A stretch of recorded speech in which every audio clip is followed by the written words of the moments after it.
This video will help you sleep and relax. But before we begin, I would like to know which city you're from and what time you're watching this. Now, subscribe to the channel, relax, and let's begin. I've never shared this before, not even with my close friends, because honestly, I was afraid they'd think I was making it up or losing my mind. But I need to get this off my chest, and maybe someone here has experienced something similar on the Queen Mary. Last October, I was hired as one of the event photographers for the Queen Mary's Dark Harbor Halloween event in Long Beach. Great gig, decent pay, and I was excited because I'd always wanted to check out the ship. I'd heard all the stories about it being haunted, but I never really believed in that stuff. Ghost stories were just marketing for tourists, right? I was about to find out how wrong I was. I'd been working at the event for about a week, taking photos of guests getting scared by the actors, the elaborate haunted mazes, and promotional shots for their social media. It was fun but exhausting work. Constant movement, flashing lights, screaming people, and staying on your feet for 8-hour shifts. On this particular night, October 28th, we had a massive crowd. I'd been shooting non-stop for about 5 hours, and my feet were killing me.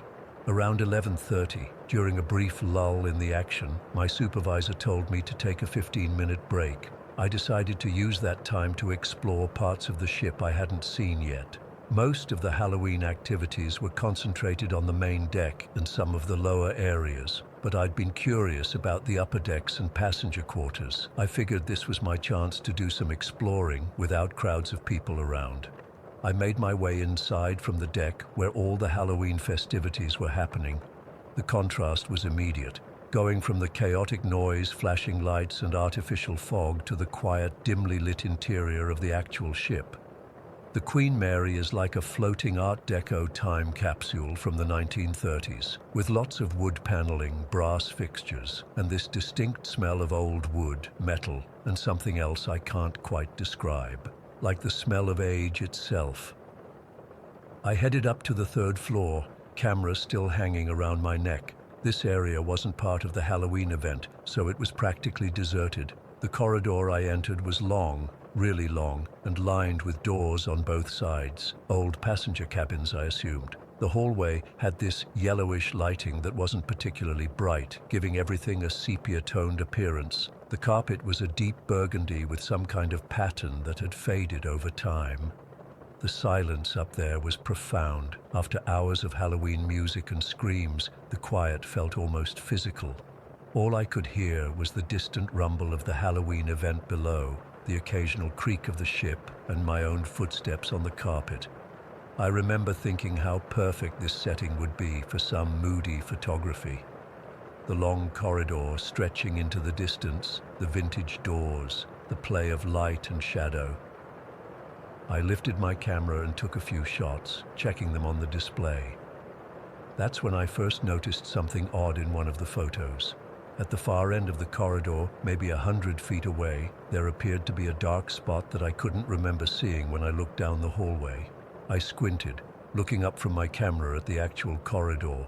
There was definitely something there now, what looked like a shadow near the end of the hallway. My first thought was that someone had turned into the corridor from another hallway, maybe another employee on break or a security guard, but something felt off about it. The proportions weren't quite right, and there was no sound of footsteps. I called out, "Hello?" My voice sounded unnaturally loud in the quiet corridor. No response. I took another photo, zooming in a bit. When I checked the display, my stomach dropped. The dark shape was closer now, maybe 70 feet away instead of 100, but I hadn't seen it move. I looked back up quickly, and sure enough, the shadow was definitely closer than it had been seconds ago.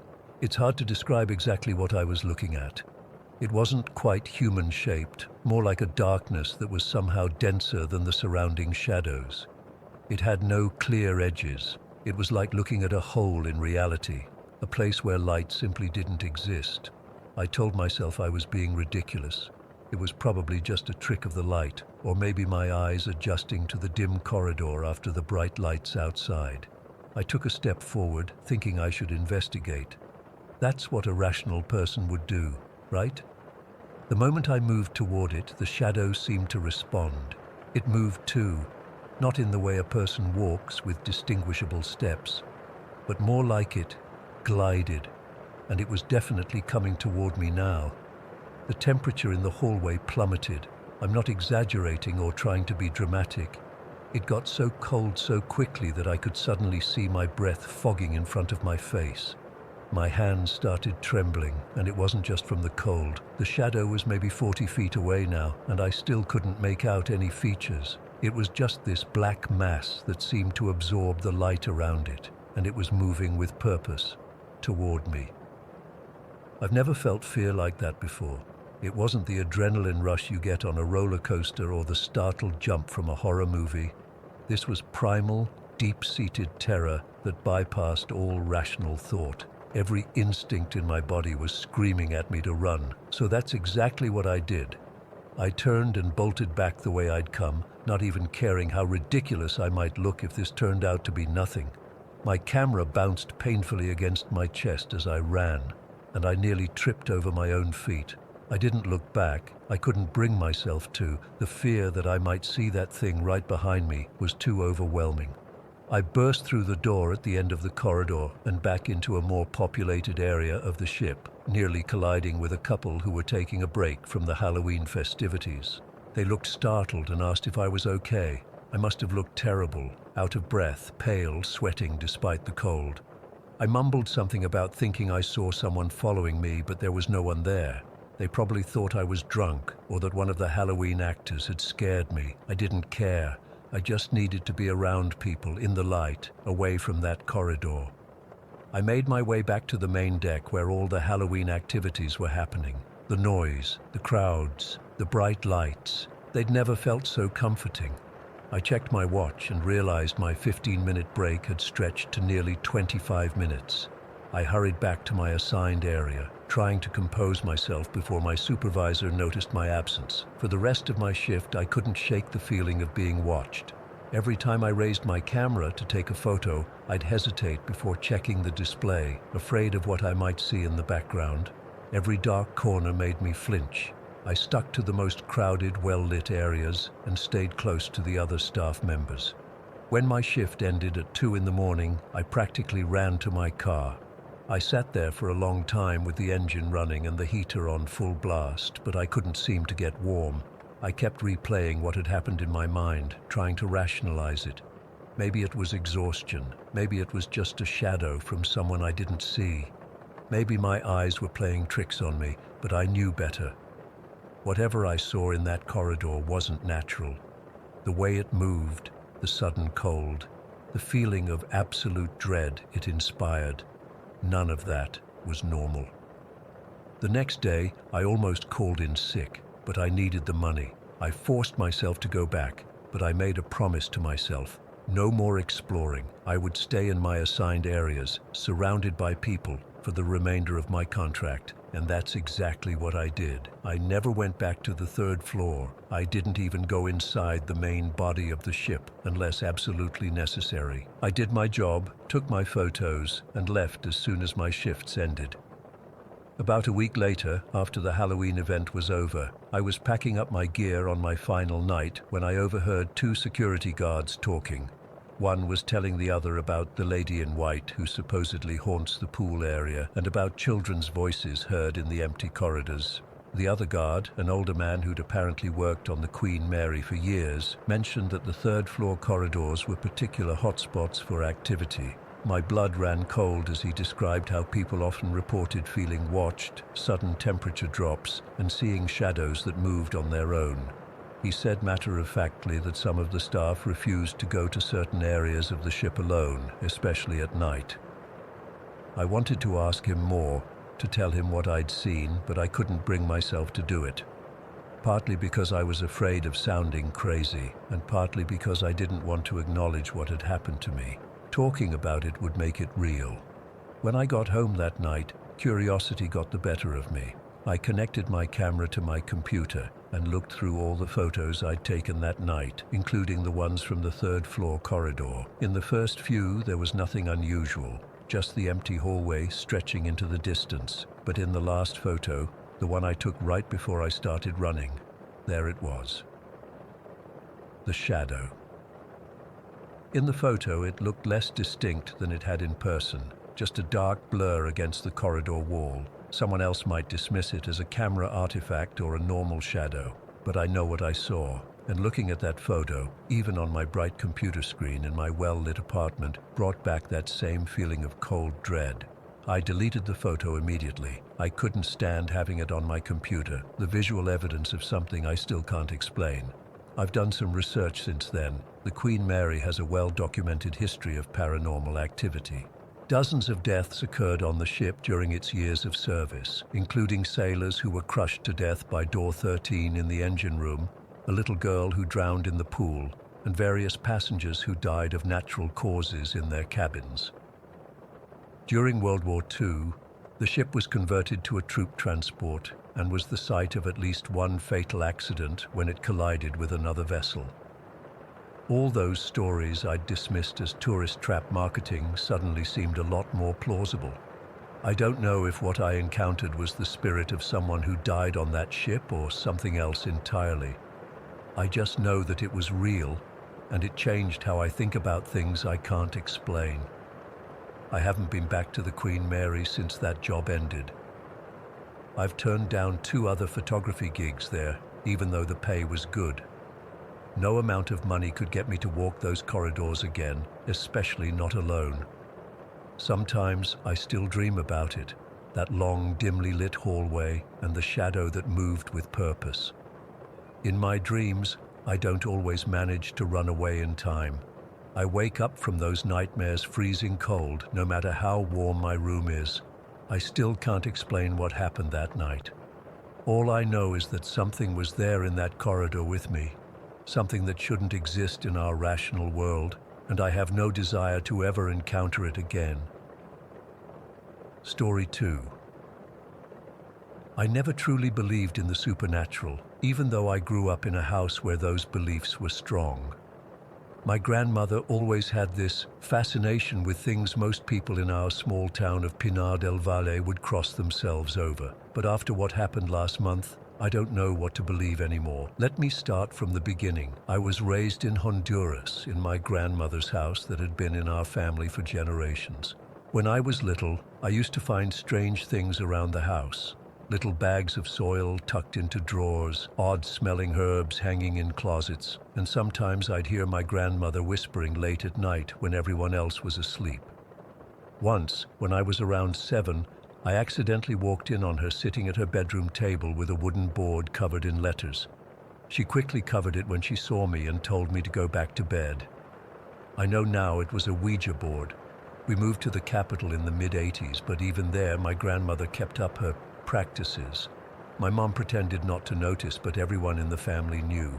Around that time, something strange began happening. My grandmother's siblings started dying one after another. She had 9 brothers and sisters, and within just a few years, most of them were gone. Different causes, different circumstances, but the timing always felt wrong.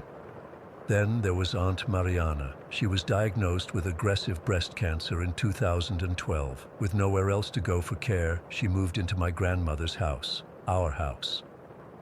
I was 22 then, just finishing university, still living at home. At first, Mariana was grateful for the help, but as months passed and her condition worsened, something changed in her. I remember this one day so clearly. It was in September, just before I had to leave for my final semester. I was packing my things when I heard Mariana crying in her room. Not the soft crying of someone in physical pain, but these angry, bitter sobs. I went to check on her, and she was sitting up in bed, her face twisted with resentment. "Everyone leaves," she said when she saw me standing in the doorway. "You all go to work, to school, to live your lives, and I'm stuck here waiting to die." I tried to comfort her, but she turned away from me. "Your grandmother has time for her witchcraft, but not for her dying sister," she muttered. I didn't know what to say to that. It was true that my grandmother would sometimes lock herself in her bedroom for hours, and we all suspected what she was doing in there. But nobody talked about it openly. Mariana died 3 weeks later. The house felt different after that, colder somehow, like something had settled into the walls. My grandmother became more secretive, more withdrawn. The rest of the family just tried to carry on normally. Fast forward to last year, 2020. The pandemic had us all locked down, and I moved back in with my grandmother temporarily after losing my apartment. One night in July, I had this dream that felt so real, so vivid, that I woke up gasping for air. In the dream, I was standing in the hallway outside my grandmother's bedroom. The door was partially open, and through the crack, I could see Aunt Mariana standing at the foot of my grandmother's bed. But it wasn't the Mariana I remembered. Her skin was gray, her eyes sunken, and she was staring at my sleeping grandmother with such hatred. She slowly turned to look at me, and I swear I could feel her gaze burning into me even after I woke up. I tried to shake it off as just a nightmare. Stress, probably. The pandemic had everyone on edge, but I couldn't forget the look in Mariana's eyes. 2 days later, I was sitting in the living room scrolling through my phone when my grandmother walked in. I immediately knew something was wrong. Her face was pale, not just pale, but completely drained of color. She was clutching her chest, and her eyes were wide with fear. "She's here," she whispered. "Mariana is here." I jumped up to help her to the couch, thinking she was confused or having some kind of episode. "Abuela, Aunt Mariana passed away 8 years ago. I saw her," my grandmother insisted, her voice shaking. Standing at the foot of my bed, just staring at me. She hasn't forgiven me. I was about to call for an ambulance when my grandmother grabbed my wrist with surprising strength. "Listen to me," she said urgently. "The things I've done, the things I've called into this house, I thought I could control them, but..." She never finished that sentence. Her grip on my wrist loosened, her eyes rolled back, and she collapsed against the couch cushions. I called the ambulance, but by the time they arrived, she was gone. "Heart attack," they said. "Natural causes." But I knew better. The timing was too perfect, too terrible. The dream, her seeing Mariana, her death, all within just 2 days. After the funeral, I had to clean out her things. My mom couldn't bring herself to do it, and my other relatives were quick to offer condolences but slow to offer help. So there I was, alone in my grandmother's bedroom, sorting through decades of her life. That's when I found them. In the bottom drawer of her nightstand, hidden beneath old photo albums, were small cloth bags filled with soil. Cemetery soil, I later realized. In her closet, behind shoeboxes, was the Ouija board I'd glimpsed as a child, its wooden surface worn smooth from use. And in a locked jewelry box that I had to pry open, I found handwritten notes detailing rituals and spells, some of them mentioning her siblings by name. I sat on her bed, surrounded by these things, and felt sick to my stomach. Had my grandmother somehow caused her siblings' deaths? Had she unintentionally brought something dark into our family? And what about Mariana? Had her bitterness somehow lingered after death, waiting for the right moment to take revenge? I burned the notes and the cloth bags in the backyard that night. I considered burning the Ouija board too, but something stopped me. Some superstitious fear that destroying it might make things worse. Instead, I wrapped it in an old blanket and buried it deep in the garbage bin outside. For a few weeks after that, things were quiet. I continued staying at the house, partly because I had nowhere else to go during the pandemic, and partly because I felt responsible for it now. I told myself that whatever my grandmother had conjured or invited in had gone with her.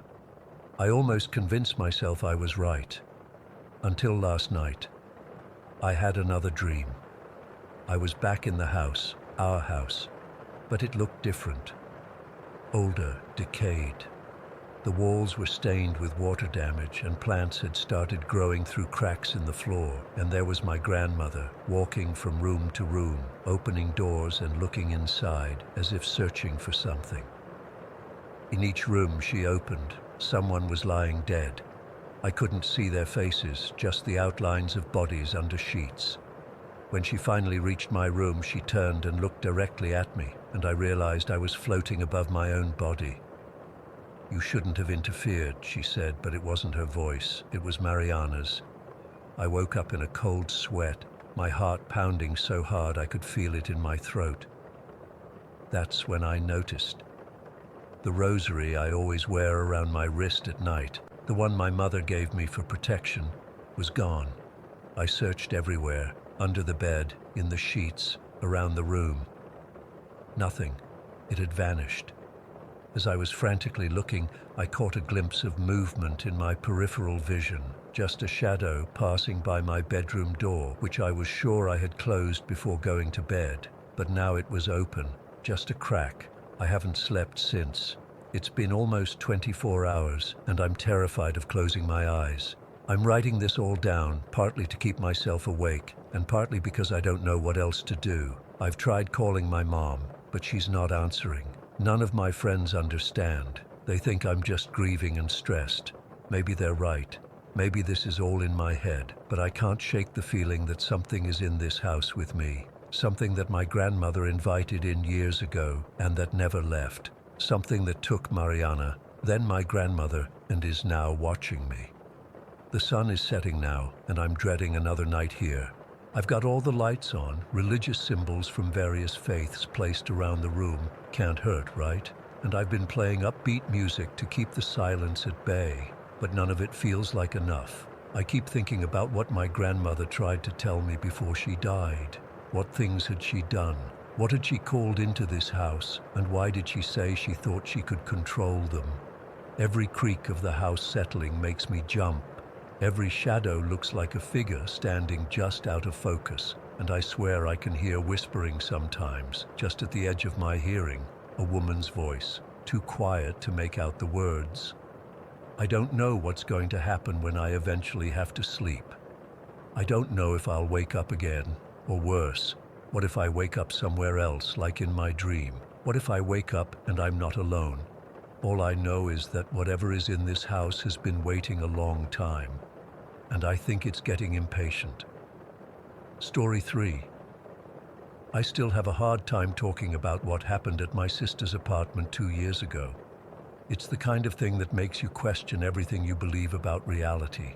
I've never been into ghost stories or paranormal stuff. I was always the rational one in the family, but after what Elena and I experienced, I just don't know anymore. My sister Elena had been living alone in this old building in downtown Fresno for about 8 months. It's one of those mixed-use places. Our family business was on the ground floor. Our mom had her art studio on the second floor, and Elena's apartment was at the very top. The building itself wasn't particularly creepy during the day. It was just old, maybe from the 1920s, with those high ceilings and weird little architectural quirks that old buildings have. I'd visit Elena about once a week, usually bringing takeout or groceries since she was finishing college and always broke. She'd been complaining about weird stuff happening in the apartment for months, but I honestly thought she was just freaking herself out from being alone in a big building at night. She'd tell me about footsteps downstairs when nobody was there, doors that would open on their own, and this broken cuckoo clock that would chime at 3 in the morning despite not having any power or working parts.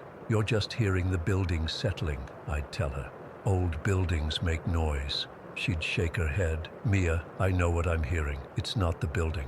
I didn't believe her until that Saturday in October.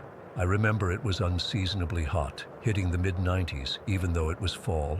I drove over to Elena's around 4 in the afternoon with Chinese food.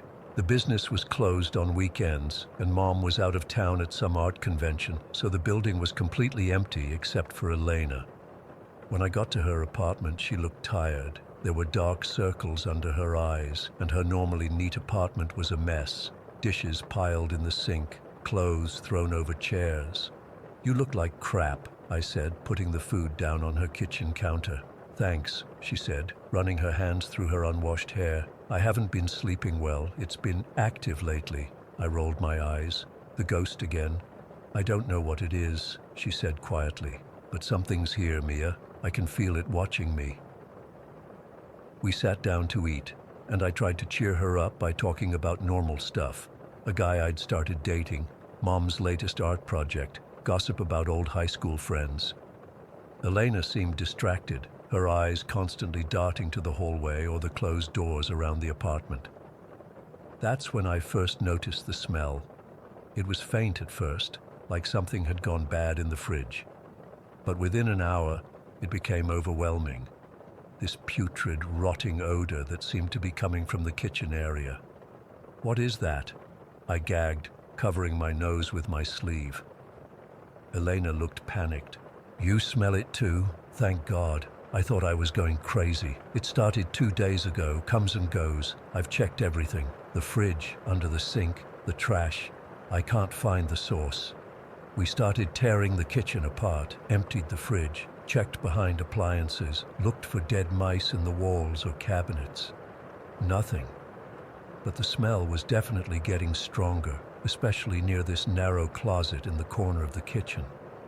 It wasn't really a proper closet, more like a skinny, unfinished space where Elena kept recycling and some cleaning supplies, maybe 3 feet wide and 6 feet deep, with rough drywall and exposed beams. The smell seemed to be coming from inside it. We pulled everything out, bags of cans and bottles, paper, old newspapers, but found nothing that could be causing the smell. The closet was now empty, but the stench was even stronger. Elena grabbed her phone and turned on the flashlight, shining it into the corners and up at the ceiling of the closet. Nothing. "Wait," I said, squinting at the back wall. "What's that?" There was something tacked to the very back wall of the closet, a small piece of paper about the size of a sticky note. Elena reached in and carefully pulled it off the wall. It was this old, yellowed piece of paper, torn at the edges like it had been ripped from something larger, and drawn on it, in purple crayon, was a simple smiley face, just 2 dots for eyes and a curved line for a mouth. But there was something deeply unsettling about it. The paper looked ancient, but the crayon marks seemed fresh, vibrant. "What the hell is this?" I asked, taking it from her hand. Elena looked pale. "I've never seen that before. I've used this closet almost every day since I moved in. That was not there." As soon as we removed the paper from the wall, the smell disappeared, not gradually. It was just gone, instantly. We both noticed it at the same time and looked at each other in shock. "Put it back," I said, handing her the paper. "Let's see if the smell comes back." Elena shook her head violently. "No way. I don't want that thing in my apartment." We stood there staring at this stupid little crayon drawing, both of us suddenly afraid of a piece of paper. We started calling it Happy Smiley as a way to make it seem less creepy, but it didn't help. "We should get rid of it," Elena said. "What if that makes whatever it is angry?" I asked, surprising myself with how seriously I was taking this now. We decided to take it to our grandmother's house. Abuela was super religious and always had candles and saints everywhere. If anyone would know what to do with a creepy smiley face, it would be her. When we showed it to her, she didn't even hesitate. She took one look at it, crossed herself, and walked straight to her wood stove. Before we could stop her, she threw it into the flames. It burned quickly, curling and blackening in seconds. "Abuela!" Elena cried. "What if that makes it worse?" Our grandmother just shook her head. "Some things don't belong in this world," she said cryptically, and refused to discuss it further. We went back to Elena's apartment that evening, both feeling nervous about what might happen. The smell was completely gone, but the apartment felt different, colder somehow, despite the heat outside. Elena insisted I stay the night, and I didn't argue. We were sitting on the couch watching a movie when we both heard it. Heavy footsteps from downstairs in the business area. Slow, deliberate steps moving across the ceiling of the shop, which was the floor of our mom's studio. "That's what I've been hearing," Elena whispered, "almost every night." I tried to rationalize it. Maybe someone broke in downstairs. We turned off the TV and listened. The footsteps continued, moving from one end of the building to the other, then stopping directly beneath Elena's apartment. "Should we call the police?" I whispered. Elena shook her head. "I've checked 1,000,000 times. The doors are always locked. There's never anyone there. Then we heard something else, a soft scraping sound, like furniture being dragged across the floor. Then silence. "I'm going to check," I said, trying to sound braver than I felt. No exclamation mark. Elena grabbed my arm. "Don't leave the apartment." But I was still trying to be the rational older sister. I grabbed my phone and the keys to the downstairs, and despite Elena's protests, headed down the internal staircase that connected all 3 floors. The stairwell was dark and narrow, lit only by dim emergency lights. As I reached the 2nd floor where Mum's studio was, I paused and listened. Complete silence. I unlocked the studio door and flipped on the lights. Everything was exactly as Mom had left it. Canvases covered with drop cloths, paints neatly organized, furniture where it should be. Nothing had been moved. I checked every corner behind every canvas. Nothing. The 1st floor was the same. Everything locked up tight, alarm system still armed, nothing out of place. I checked every room, every closet. The building was empty except for us. When I got back upstairs, Elena was sitting exactly where I'd left her, knees pulled up to her chest. "Nothing," I said. "Everything's locked. Nothing's been moved." "I told you," she whispered. We tried to go back to watching the movie, but neither of us was paying attention. Around midnight, we finally decided to try to sleep. Elena took the bed and I took the couch in the living room. I don't know how long I'd been asleep when the sound woke me up, a loud mechanical cuckoo call, followed by 3 chimes. I sat bolt upright. The sound had come from Elena's spare room, where she kept a bunch of junk she'd inherited from our grandparents, including an old cuckoo clock that had been broken for years. I checked my phone. 3 a.m. exactly. I was about to get up when I heard something else, a soft scratching sound coming from the kitchen, like fingernails on drywall or like someone drawing with a crayon. I froze, unable to move, listening as the scratching continued for maybe 30 seconds, then stopped. The apartment fell silent again. I must have eventually fallen back asleep because the next thing I knew, it was morning and Elena was shaking me awake. "Mia, come here. You need to see this." I followed her to the kitchen, to that narrow closet. On the back wall, exactly where the paper had been before, was a purple crayon drawing directly on the drywall, a crude smiley face, 2 dots and a curved line. "Did you do this?" Elena asked, her voice shaking. "No." "Did you?" She shook her head. We stared at it, neither of us wanting to touch it. "We need to get out of here," I said. We packed a bag for Elena and went to stay at my place for a few days. When we came back to her apartment the following weekend, the drawing on the wall was gone. The drywall was smooth and unmarked, as if nothing had ever been there. But the activity didn't stop. For the next few months, until Elena finally moved out, weird things kept happening.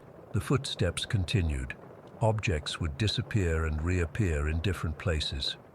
Once, we both heard what sounded like glass shattering in the kitchen. But when we ran in, nothing was broken.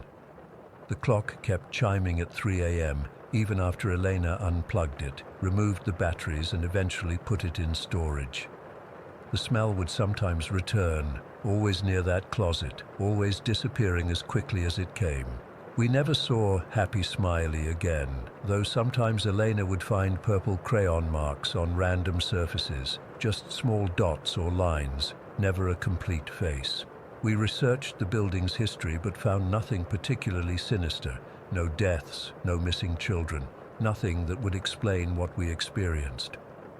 Elena moved out 6 months later. The family business closed down shortly after, and the building was sold.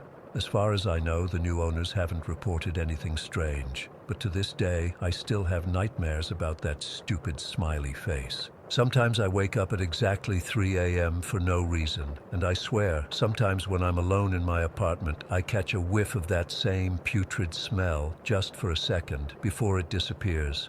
I don't know what was in Elena's apartment. I don't know why it attached itself to that piece of paper, or why it seemed to follow us even after we burned it. All I know is that I used to be certain about what was and wasn't possible in this world. Now, I'm not so sure. Story 4. I still get goosebumps thinking about my aunt and uncle's house in Northern California. It's been almost 20 years, but I can't shake those memories. I spent so many summers there as a kid, visiting my cousins and sometimes staying for months when my parents were going through rough patches. The house itself was beautiful in that creepy Victorian way, 3 stories, with dark wood trim and these weird little alcoves everywhere. It sat about 50 yards from a river that would sometimes flood during heavy rains. My aunt got it for a steal in the late 80s because it needed so much work, but she never told us kids why it was so cheap until I was older. It used to be a bordello back in the gold rush days, like a straight-up brothel where miners would come after striking it rich. My uncle used to joke about the ladies still hanging around, but it wasn't funny once I started experiencing things. The first time something happened, I was 11. I was staying there for the summer while my parents were separating. My cousin Amy and I shared the second-floor bedroom that faced the river. It had these massive windows and an old closet with a door that never quite shut right. One night in July, I woke up around 3 in the morning feeling like someone was watching me. Amy was fast asleep in her twin bed across the room. I rolled over and nearly screamed. There was a woman standing by the window, just staring at me. She was wearing this old-fashioned dress, something from like the 1800s, and her hair was pinned up all fancy. But her face, I could barely make it out. It was like looking at someone through foggy glass. I blinked, and she was gone. I convinced myself it was just a dream and eventually fell back asleep. The next morning at breakfast, I didn't mention it, but my little cousin Jake, who was only 7 at the time, asked if the sad lady had visited me last night. My aunt dropped a plate and everyone got really quiet. "What sad lady, Jake?" my aunt asked, her voice all weird and tight. "The one who checks on us at night. She's looking for someone," he said, completely casual while shoving cereal in his mouth. That's when my aunt sat us all down and explained that yes, the house was haunted, and yes, other people had seen things, but she insisted they were harmless. Just echoes of the past, is how she put it. That summer passed without much else happening. A few cold spots here and there, the occasional feeling of being watched, standard old house stuff that I could rationalize away. It was during the big floods of '97 when things got seriously messed up. I was 15 by then and spending Christmas break with my cousins. It had been raining for days and the river was rising fast. We were moving furniture upstairs when water started seeping through the first-floor walls. My uncle and aunt were frantically trying to save what they could while us kids hauled stuff upstairs. The water was ankle-deep by evening and we were all exhausted. That's when my uncle noticed something weird happening to the dining room floor. The floodwater was causing these old tiles to come loose. As they floated up, we could see there was something underneath. My uncle waded over and pulled up more tiles, revealing what looked like a giant star carved into the wooden subfloor. "Jesus Christ," he whispered, stepping back. It wasn't just any star. It was a pentagram about 6 feet across, carved deep into the floorboards with weird symbols around the edges. The water made the dark wood look almost black, and the symbols seemed to move in the rippling water. My aunt freaked out. "Don't touch it," she yelled at my uncle, who was reaching down to trace one of the symbols. That night, we all slept in the third-floor attic bedroom because it was the furthest from the flood. None of us could stop thinking about what was under those tiles. My cousin Amy told me that night that she'd overheard her mom talking on the phone years ago, saying the house had been more than just a bordello. Apparently, the madam who ran the place was into some dark stuff, and 3 girls who worked there disappeared in 1870-something. I couldn't sleep. Around 2 in the morning, I heard splashing downstairs. At first, I thought it was the flood moving furniture around, but it sounded too regular, like footsteps. "Do you hear that?" I whispered to Amy. She nodded, eyes wide in the darkness. Then we heard singing, a woman's voice, soft and sad, coming from the first floor. It was an old-timey song I didn't recognize. My little cousins Jake and Mia woke up too, and we all just sat there frozen, listening to this ghostly singing coming up through the floorboards. My aunt and uncle were sleeping in the room next door, and I was about to go wake them when the singing stopped. Then came the laughing. Not happy laughing, this horrible manic cackling that echoed through the whole house. Jake started crying, and I hugged him tight. The laughing got louder, and then we heard what sounded like multiple women's voices all talking at once. It was like the house was suddenly full of people. "They're angry about the star," Jake whispered through his tears. "What do you mean?" I asked, trying to keep my voice steady. "They were trapped by it. Now it's open."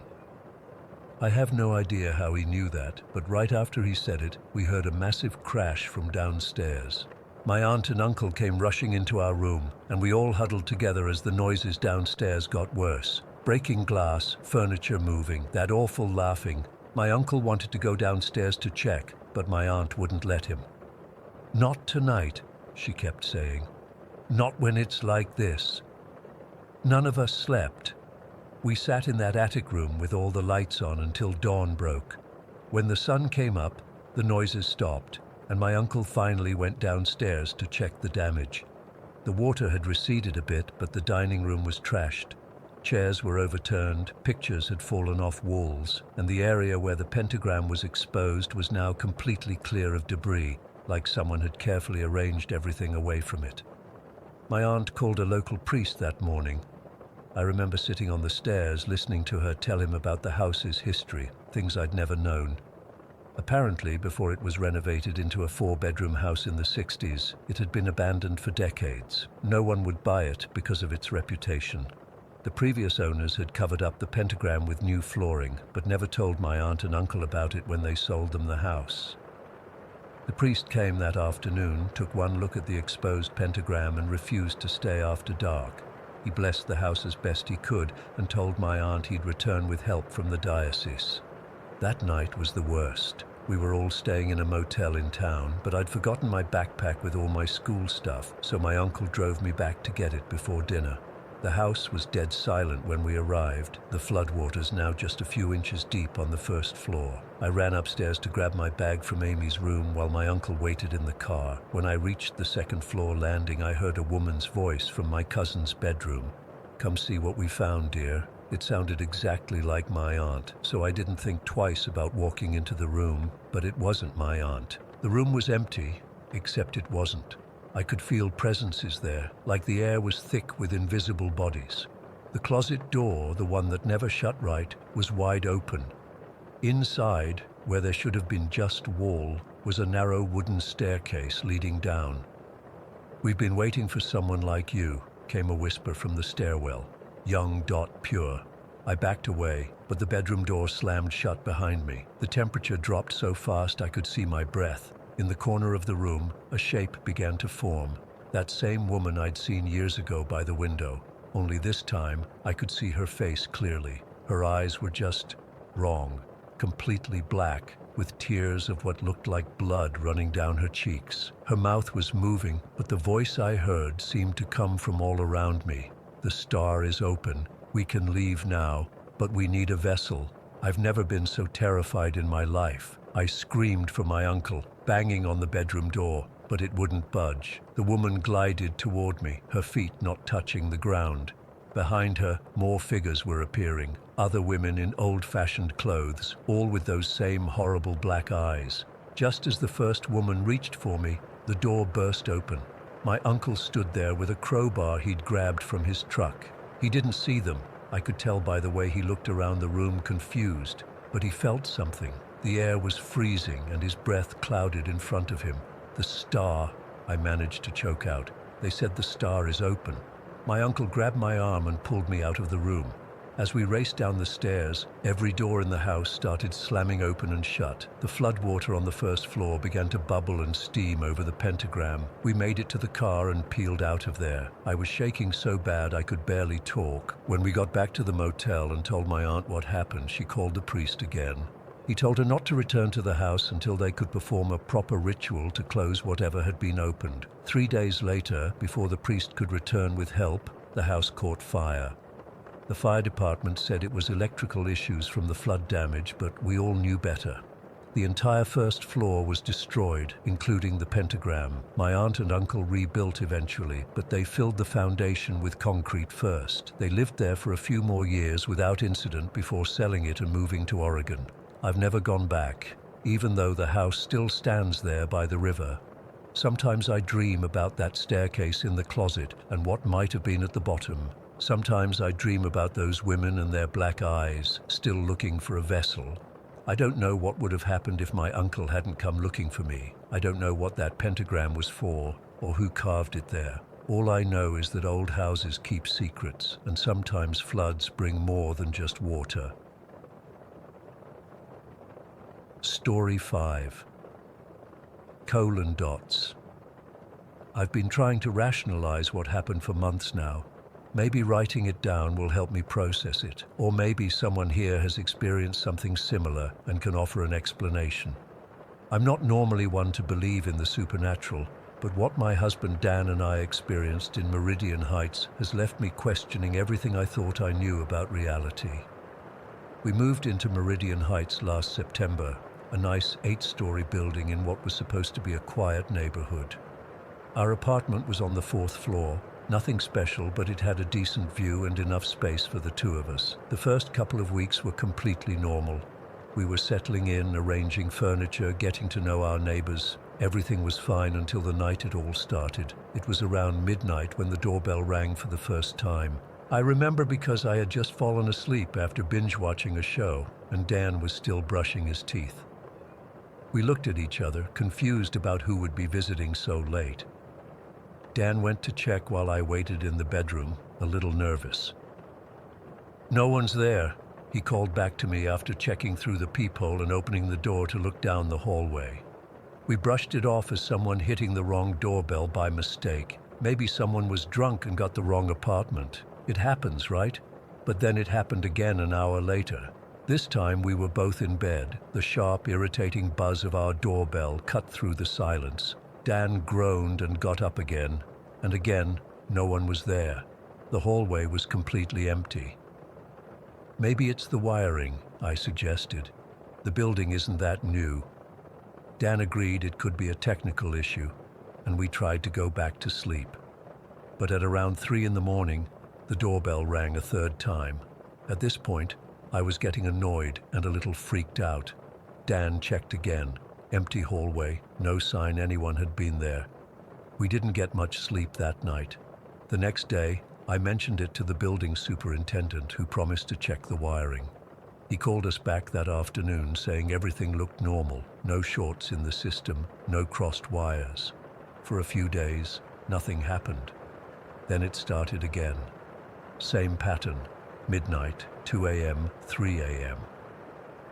Sometimes it would also ring around 4 in the afternoon when I was just getting home from work. Every single time there was nobody there, no footsteps running away, no elevator ding, nothing. After a week of this, we called the police. The officer who came took our statement but didn't seem particularly concerned. He walked around the building, checked the security cameras in the lobby, which didn't show anyone suspicious, and suggested we might have prankster neighbors. We started taking turns staying up to catch whoever was doing this. I'd sit quietly by the door, waiting, while Dan tried to sleep or vice versa. But somehow, on the nights we kept watch, nothing happened. It's like whatever or whoever was doing this knew when we were waiting. The worst part was that nobody believed us. Our friends thought we were exaggerating. The police seemed to think we were wasting their time, and the building management started to get annoyed with our constant complaints. I was beginning to doubt myself too. Was I imagining things? Was I going crazy? One night in November, about 2 months after moving in, the doorbell rang at exactly 2 a.m. I was half asleep, but I distinctly remember checking the time on my phone. Dan went to check, and this time I followed him to the door. He looked through the peephole, then opened the door. Empty hallway, as usual. But just as he was about to close the doorbell rang again. We were standing right there. The button was pressed while we were looking at it, but there was no one there to press it. I felt a cold rush go through my entire body. Dan's face went white. "Did you see that?" I whispered. He nodded slowly, unable to speak. We closed and locked the door, then pushed a chair against it, as if that would keep out whatever was happening. The next day, we decided we couldn't live like this anymore. We broke our lease, which cost us a ton of money, and found a ground floor apartment in a different building across town. It was smaller and more expensive, but we were desperate. For about 10 days, everything was peaceful in the new place. We started to relax, thinking we had left whatever it was behind us. I remember telling Dan one night, maybe it really was just faulty wiring after all. That very night, at 4 a.m., our doorbell rang. I can't describe the feeling of dread that washed over me. Dan and I just stared at each other in the darkness of our bedroom, neither of us wanting to get up and check. The doorbell rang again, more insistent this time. "It followed us," I whispered. Dan tried to look brave, but I could see the fear in his eyes. He got up and went to the door. This time, our apartment had a security camera we'd installed ourselves, pointed right at the doorstep. Dan checked the live feed on his phone before opening the door. Nothing. No one was there. He opened the door anyway, and again, empty porch. We called the police again the next morning. This time they sent 2 officers who took us more seriously, especially when we showed them the security footage.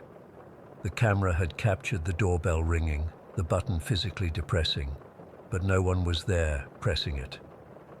One of the officers actually looked concerned and said they'd increase patrols in our area. For the next few weeks, it happened almost every night, sometimes once, sometimes multiple times. We tried disconnecting the doorbell, but it would somehow reconnect itself. We tried covering the button with tape, but it would get pressed anyway, the tape undisturbed. The worst incident happened in December. It was around 1 a.m. when the doorbell rang. Dan had reached his breaking point and rushed to the door, yanking it open immediately.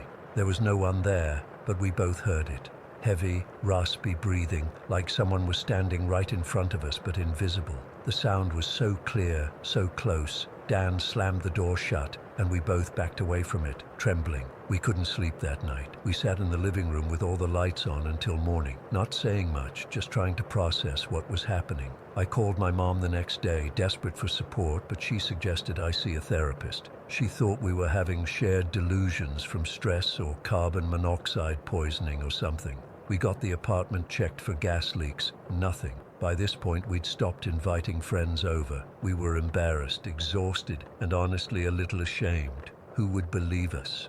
But my college friend Mike was passing through town in January and insisted on staying with us instead of getting a hotel. We didn't tell him about our doorbell situation. I was tired of seeing that look of concern mixed with disbelief on people's faces. Mike arrived on a Friday night. We ordered pizza, opened some beers, and the 3 of us were watching a football game. It was almost midnight when the doorbell rang. Dan and I froze, exchanging glances, while Mike, oblivious to our panic, said, "I'll get it." Before we could stop him, he was at the door. He opened it, looked around, and said, "Nobody's here." He was about to close the door when the doorbell rang again, while the door was wide open. We all saw it, the button depressing on its own. Mike's face, I'll never forget it, pure shock. He slammed the door shut and turned to us. What the hell was that? For the first time, someone else had witnessed it. Someone else could verify we weren't crazy. Mike didn't stay the night. He made some excuse about meeting an old friend and practically ran out of our apartment. But before leaving, he looked at me with wide eyes and said, "Jess, that's not normal. That's not a wiring issue. It's been 6 months since then. We've moved again, to a different city this time. The doorbell incidents have stopped, but I still jump every time I hear one ring anywhere." Dan and I don't talk about it much, but sometimes I catch him staring at our new doorbell with a wary expression. I've researched everything I could think of: electrical anomalies, local history of our old buildings, even paranormal theories. Nothing explains what happened to us. The police never found anything.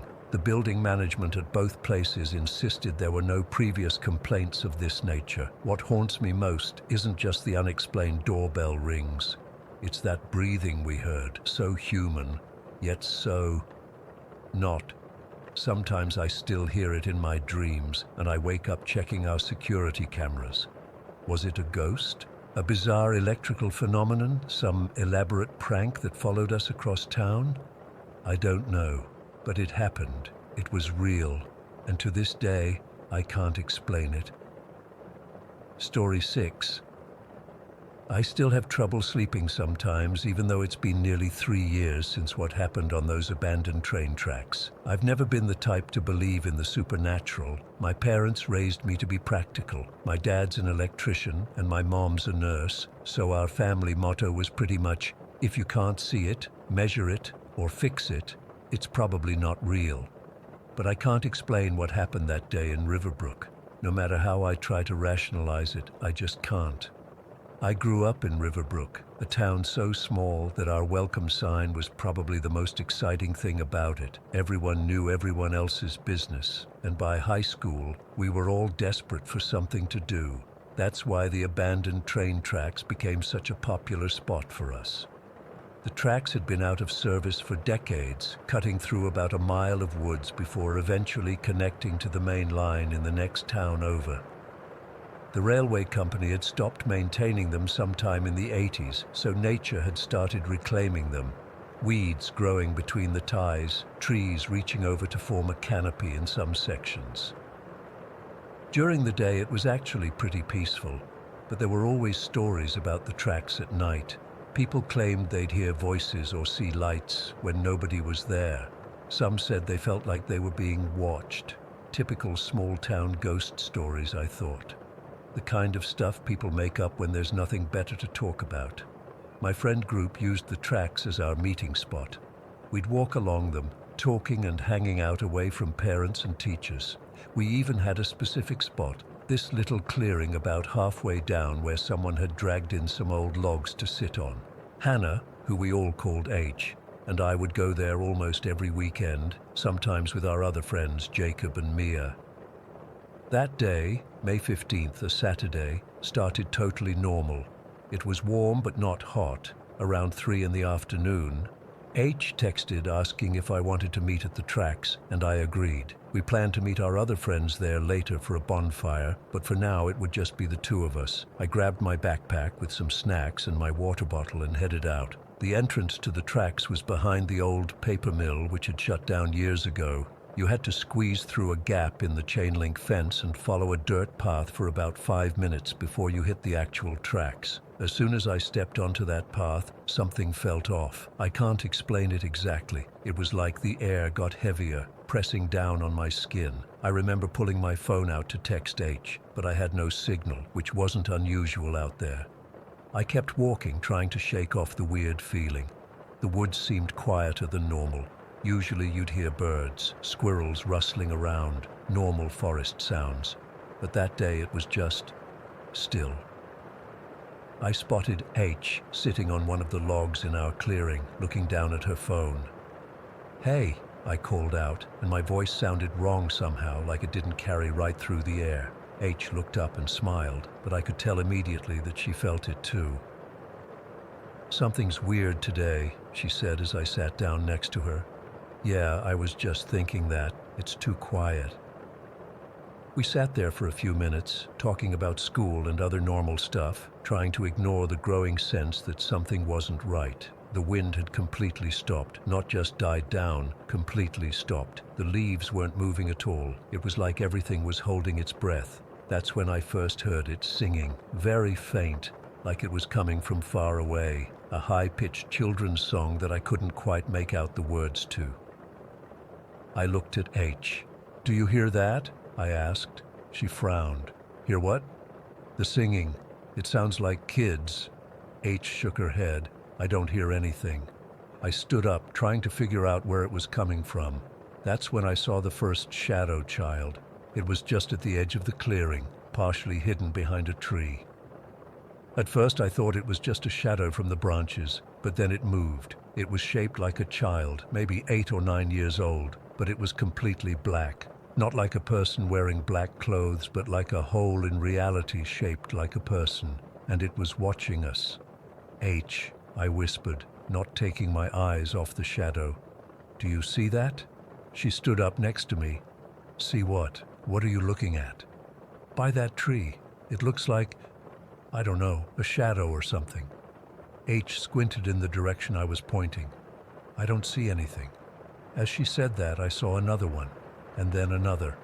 Soon, There were 5 or 6 of them, all child-sized shadows, moving around the edges of the clearing. The singing got louder, and now I could see they were the ones doing it, their mouths opening and closing in the shadow faces, no features visible except for their eyes, which weren't really eyes at all, but more like darker spots in the blackness. My heart was pounding so hard I thought it might burst out of my chest. I grabbed H's arm. "We need to go, right now." "What? Why? What's wrong?" I couldn't explain it to her because I didn't understand it myself. How could she not see them? They were right there, dancing now, moving in a circle around the clearing. Their movements were wrong, jerky and fluid at the same time, like someone had filmed children dancing and then played it back at the wrong speed. "Please," I said, my voice shaking. "Something's really wrong. We need to leave." H must have heard the fear in my voice because she nodded, grabbing her backpack. "Okay, let's go meet the others early." We started walking back along the tracks, and the shadow children followed us. They stayed just at the edge of my vision, flitting between trees, always keeping pace with us. The singing continued, a haunting melody that made my skin crawl. I kept asking H if she could see them or hear the singing, but she couldn't. Then I saw it, the tall figure. It was standing on the tracks about 50 yards ahead of us, blocking our path back to town. Unlike the children, this shadow was adult-sized, impossibly tall and thin. It didn't move like the others. It just stood there, watching. Even from that distance, I could feel its attention focused on us like a physical weight. I stopped dead in my tracks, grabbing H's arm so hard she yelped. "What is wrong with you?" she demanded, pulling away. "There's something on the tracks," I whispered. "Right there. Don't you see it?" H looked ahead and shook her head. "There's nothing there. Are you messing with me?" I wasn't. God, I wish I had been. The tall figure took a step toward us, and I nearly screamed. Its movement was all wrong, like its joints bent in directions they shouldn't. The shadow children were getting closer too, their circle tightening around us.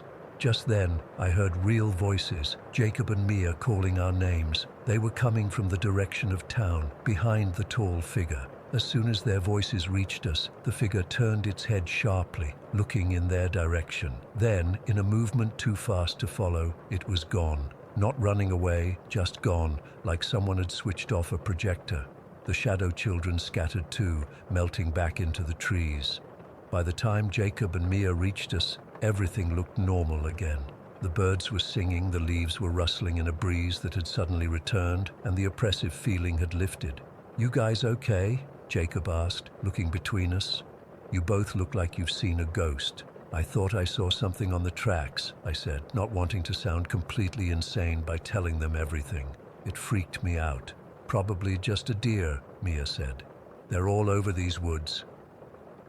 We walked back to town together, and I tried to convince myself that's all it was. A deer, some trick of the light, my imagination running wild. But I knew better. What I'd seen wasn't natural, and even though H hadn't seen them, she'd felt something was wrong too. A week later, I ran into my ex-boyfriend Tyler at the gas station. We'd broken up months before, but stayed on decent terms. He asked if I'd been to the tracks recently, and something in his voice made me pay attention. "Yeah, last weekend." "Why?" He hesitated, then said, "Did you notice anything weird?" My blood ran cold. "Like what?" "I went there alone last month to clear my head," he said, looking uncomfortable. "It got dark faster than I expected, and I heard kids singing, but there was nobody there. I checked everywhere, and it felt like..." He trailed off. "Like what?" I pressed. "Like something was watching me." I ran all the way back to town. Tyler had always been the skeptical one, the guy who made fun of ghost stories and horror movies for being unrealistic. Seeing him genuinely rattled shook me more than I wanted to admit. I never told him what I saw. I never told anyone the full story until now. I've done research since then, trying to find explanations. Some local history books mention that the land the tracks were built on was once used for rituals by early settlers, though they don't specify what kind. Others claim there was a school nearby that burned down in the 1920s, with children inside. I don't know if either of those stories is true, or if they have anything to do with what I saw. What I do know is that I've never gone back to those tracks, and I never will. Whatever walks there, those shadow children and that tall watching figure, they don't belong to our world, and I think they were trying to pull me into theirs. I left Riverbrook for college last year and haven't been back except for holidays. Sometimes I wake up in the middle of the night, certain I can hear faint singing in the distance, and in those moments between sleep and waking, I swear I can see darker patches of shadow gathering in the corners of my room, watching me with eyes that aren't really eyes at all. Story 7. I still get goosebumps when I think about that old wardrobe. It's been 27 years since I moved out of Ravenwood Manor, but I can still perfectly picture every detail of that bedroom, the peeling floral wallpaper, the creaky floorboards, and that massive wardrobe with the cracked mirror that seemed to watch me while I slept.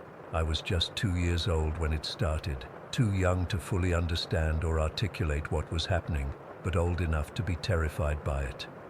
According to my mom, I'd wake up screaming almost every night. Not the typical toddler nightmares or night terrors. This was different. I'd point frantically toward the ceiling, toward that wardrobe, my little body shaking uncontrollably. After about a week of this, my mom decided to investigate. She wasn't typically superstitious, but she'd grown up in that house and knew its history. One night, she switched beds with me. I slept with my dad in their big bed, while she curled up in my tiny toddler bed in the corner of the room. What happened that night changed everything. I remember her telling me about it years later, her voice steady but her hands shaking as she clutched her teacup.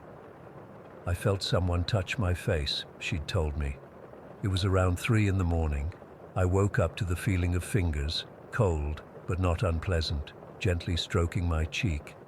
At first, I thought it was your father checking on me, but when I opened my eyes, she described seeing a figure hovering above her in the darkness, not standing, hovering. It was shaped like a man but seemed to be missing its lower half. Where legs should have been, there was just nothing.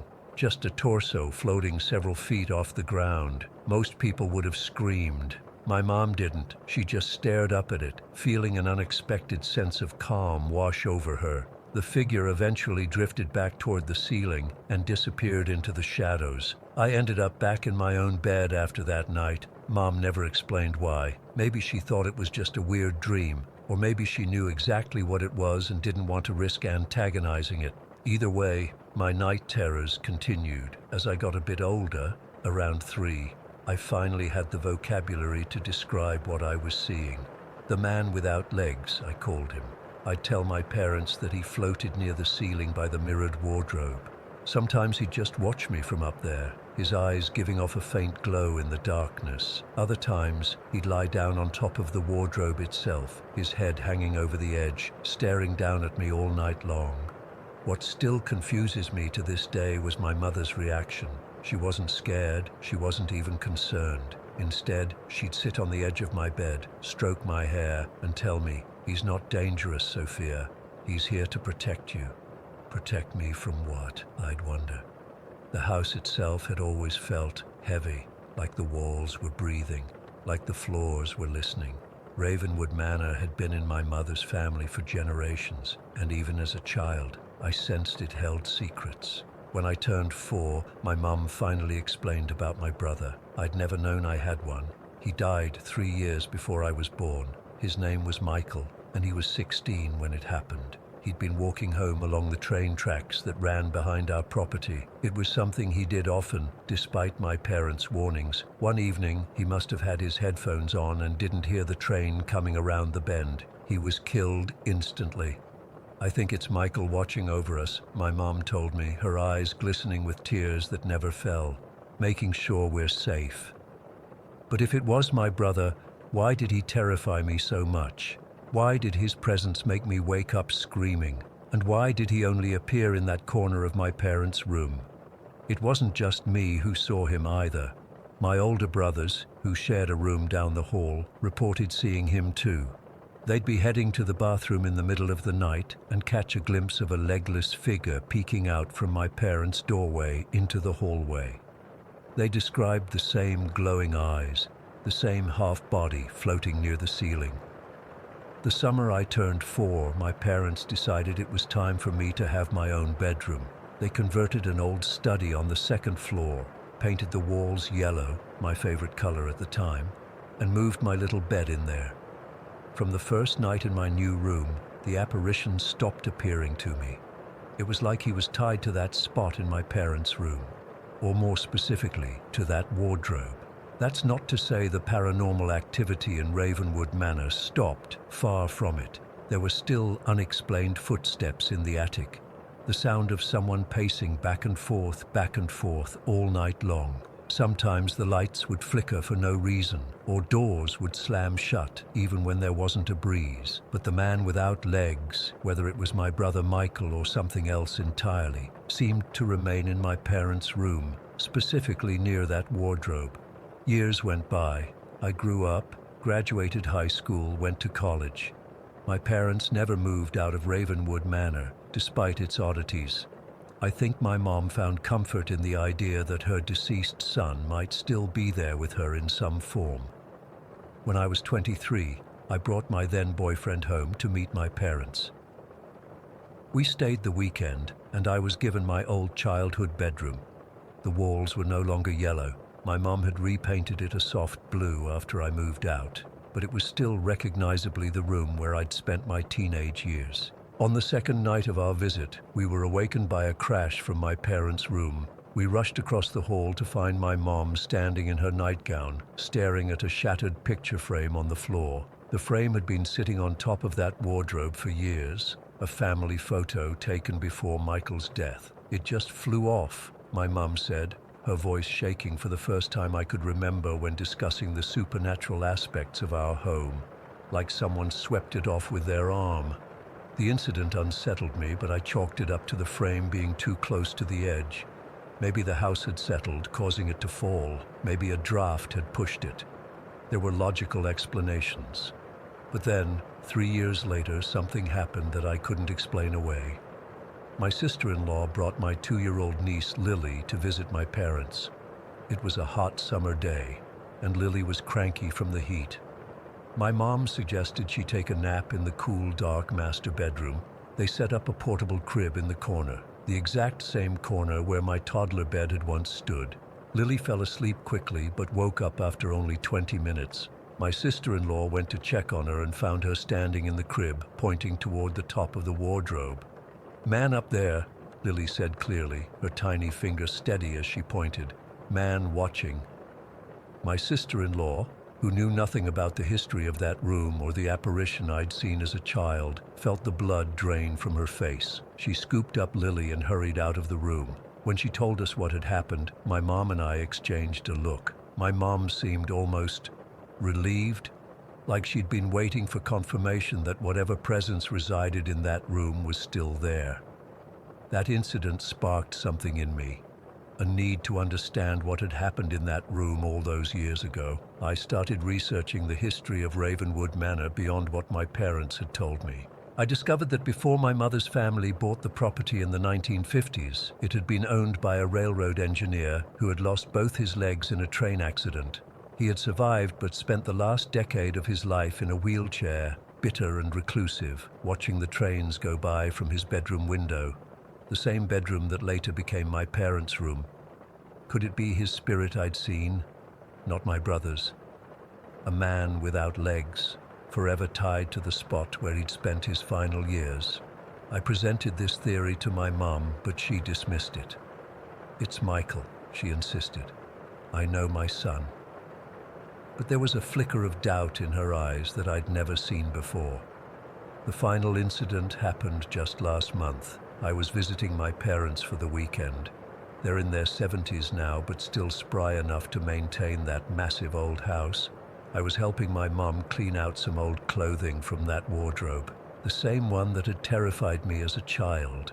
We'd placed several heavy photo albums on top of the wardrobe temporarily while we sorted through the clothes inside. Without warning, Those albums came flying off, narrowly missing my head. They didn't just fall, they were propelled with force, as if someone had angrily swept them off. My mom and I froze, staring at each other. The room felt suddenly cold, despite it being a warm spring day. "I think he's upset," my mom whispered. "Who? Michael or the railroad engineer?" I asked. She shook her head. "I don't know anymore." Since that day, my parents have been unable to keep anything on top of that wardrobe. Any object placed there, no matter how heavy or securely positioned, eventually comes crashing down. It's like whatever entity resides there is claiming that space as its own. I've tried to convince my parents to get rid of the wardrobe, or at least move it to another room, but my mom refuses. "If it is Michael," she says, "I don't want to make him think we're trying to force him out." So the wardrobe stays, and the presence remains. Sometimes when I visit, I still feel eyes on me as I pass my parents' bedroom. I still catch glimpses of something hovering near the ceiling in my peripheral vision. And sometimes, late at night, I can hear the faint sound of someone dragging themselves across the floor, like a person with no legs, pulling their body along. I don't know if I'll ever understand what happened in that house, what I saw as a child, or why it seemed to focus its attention on me. Was it really my brother watching over his little sister who was born after his death? Or was it something older, something tied to the history of Ravenwood Manor itself? All I know is that even now, as an adult, I can't sleep in that room. And whenever I visit my parents, I make sure to acknowledge the wardrobe, to nod slightly toward the ceiling above it, just in case whatever's there is watching, just in case it remembers the little girl who used to sleep beneath its gaze. Story 8. I've never talked about this outside my immediate family, but after finding this forum, I think it might help to get it off my chest. This happened about 3 years ago, and even now, I get chills thinking about it. I was working as the overnight manager at a McDonald's in Westfield. It wasn't my dream job or anything, but the pay was decent for what it was, and I liked the quiet of working nights. Usually, I had at least 2 other people with me, someone on grill and someone handling drive-through. But that night, both of them called out. One had a sick kid, and the other's car broke down. So there I was, all alone in a fast food restaurant from midnight until 8 in the morning. Being alone in that store never bothered me before. I mean, I'm not exactly the type who believes in ghosts or whatever. I've always been pretty agnostic about that stuff. Not saying it's impossible, just that I need solid proof before I buy into anything supernatural. But that night changed everything for me. Let me back up a bit. About 2 weeks before this happened, we hired this new guy, Davin. Good worker, showed up on time, no complaints. One morning after his 3rd overnight shift, he asked me, "Hey Marcus, is this place haunted or something?" I laughed it off and asked why he would think that. He told me he kept hearing knocking on the drive-through window during his shift, like someone was trying to get his attention. The thing is, I had experienced the exact same thing a few months earlier. Clear, deliberate knocking sounds, 3 in a row. Every time I went to check, there was absolutely nothing there. No cars, no people, nothing that could explain it. I never told Davin about my experience. He had no way of knowing what I'd heard. That bothered me, but I still made excuses. Maybe it was the building settling, or the wind making the window vibrate in a weird way. I never felt threatened, so I just pushed it out of my mind. But that night, the night I was alone, was different. It was around 2:30 in the morning. The dinner rush had been over for hours, and I'd already finished most of the closing duties. The lobby was locked up, drive-through was closed, and I was in the back, setting up breakfast trays for the morning crew. The kitchen was silent except for the low hum of the refrigerators and the occasional ice maker dropping a batch. I was bent over, arranging the egg rings on a tray, when suddenly I felt, I don't know how to describe it exactly. It was like a dark shadow washed over me. The air got heavy, and the temperature seemed to drop several degrees in an instant. The hair on the back of my neck stood up, and I had this overwhelming feeling that someone much taller than me was standing directly behind me, close enough that I should have felt their breath on my neck. I spun around, expecting to see someone who had somehow broken in. There was nobody there, but for a split second, and I swear this is true, I saw what looked like a shadow person against the wall. Not just a regular shadow, but something darker, with more substance. It disappeared as soon as I focused on it, like when you try to look directly at a floater in your eye. My heart was pounding so hard I could hear it in my ears. I tried to rationalize it. Maybe it was a car passing by outside, casting a shadow through the window, but there are no windows in that part of the kitchen. Maybe I was just tired and my eyes were playing tricks on me. But I wasn't tired. I was wide awake now. I decided to retreat to the office where I could watch the security cameras. I know it sounds stupid, but I couldn't shake the feeling that I was being watched. The office at our McDonald's is tiny, barely enough room for a desk, a chair, and the safe. I sat down, pulled up the camera feeds on the monitor and cycled through them one by one. Nothing unusual, just empty rooms and hallways. I managed to calm myself down enough to eat a quick meal. Perks of the job, I guess. While I was eating, I convinced myself that I was just being paranoid. I needed to finish my tasks for the night. The morning crew would be arriving in about 4 hours, and I still had dishes to wash and inventory to stock. After I finished eating, I went back to the sink area to tackle the dishes. The sink is positioned so that your back is to the grill area while you're washing. I don't know why, but I felt uneasy having my back exposed like that. I kept glancing over my shoulder every few minutes. Nothing. Just an empty kitchen. I was about halfway through the dishes when I caught movement in my peripheral vision. Just a flash of something to my right. I turned quickly, and that's when I saw it. About 5 feet away from me, near the fry station, was something. I don't want to call it a ghost because it wasn't what you'd think of from movies. It wasn't some transparent person in old-timey clothes. It was more like a distortion in the air, a ripple that had a vaguely human shape. It wasn't solid enough to be a person, but it had a distinct outline, shoulders, a head, what might have been arms. I froze. Completely froze. It didn't move toward me or make any sound. It just existed there, as if it was observing me. I don't know how long we stared at each other, probably only a few seconds, but it felt like an eternity. Then, without thinking, I bolted.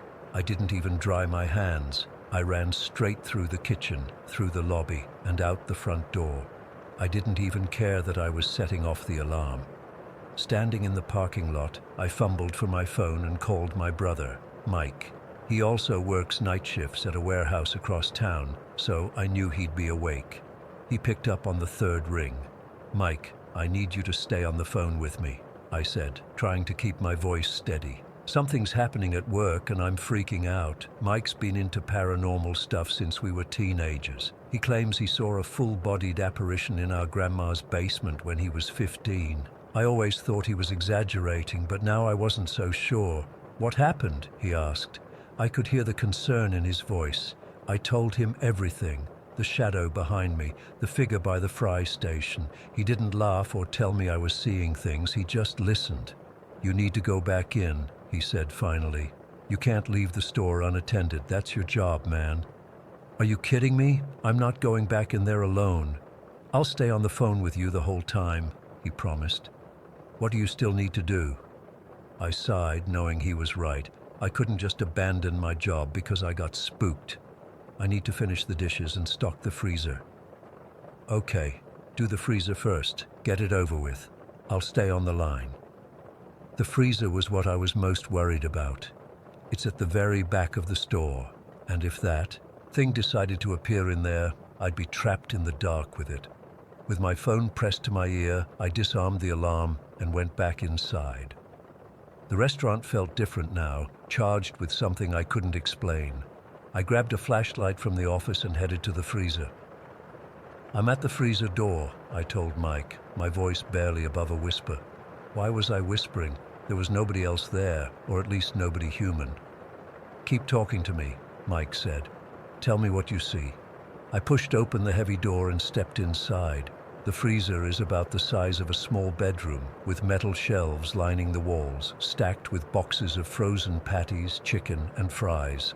The light in there has always been dim, casting everything in a bluish glow. I swept my flashlight around, checking every corner. Nothing so far, I reported to Mike. I moved quickly, grabbing what I needed for the morning: a box of sausage patties, hash browns, and a few bags of biscuit dough. The whole time I kept glancing over my shoulder, expecting to see that ripple in the air again. I was about to leave when the freezer light flickered. Once, twice, 3 times, then steady again, my breath caught in my throat. The light just flickered, I told Mike, trying to keep the panic out of my voice. "Get out of there," he said immediately. "Get what you need and get out." I didn't need to be told twice. I backed toward the door, my eyes never leaving the center of the room. As I reached for the handle, I felt it again. That same heaviness in the air, that same feeling of being watched. The temperature, already cold in the freezer, seemed to drop even further. I could see my breath coming out in thicker clouds than before. Then, in the far corner of the freezer, I saw it again. That same distortion, that same ripple in reality. But this time, it seemed more defined, more purposeful. It moved, not toward me, but along the wall, as if it was pacing. I yanked open the door and practically fell out of the freezer, slamming it shut behind me. My heart was racing so fast I thought I might pass out. "It's in there," I gasped into the phone. "It's fucking in there, Mike." "Calm down," Mike said, though I could tell he was rattled too. "Did it try to hurt you?" "No, it just moved, like it was watching me." "Okay, listen to me.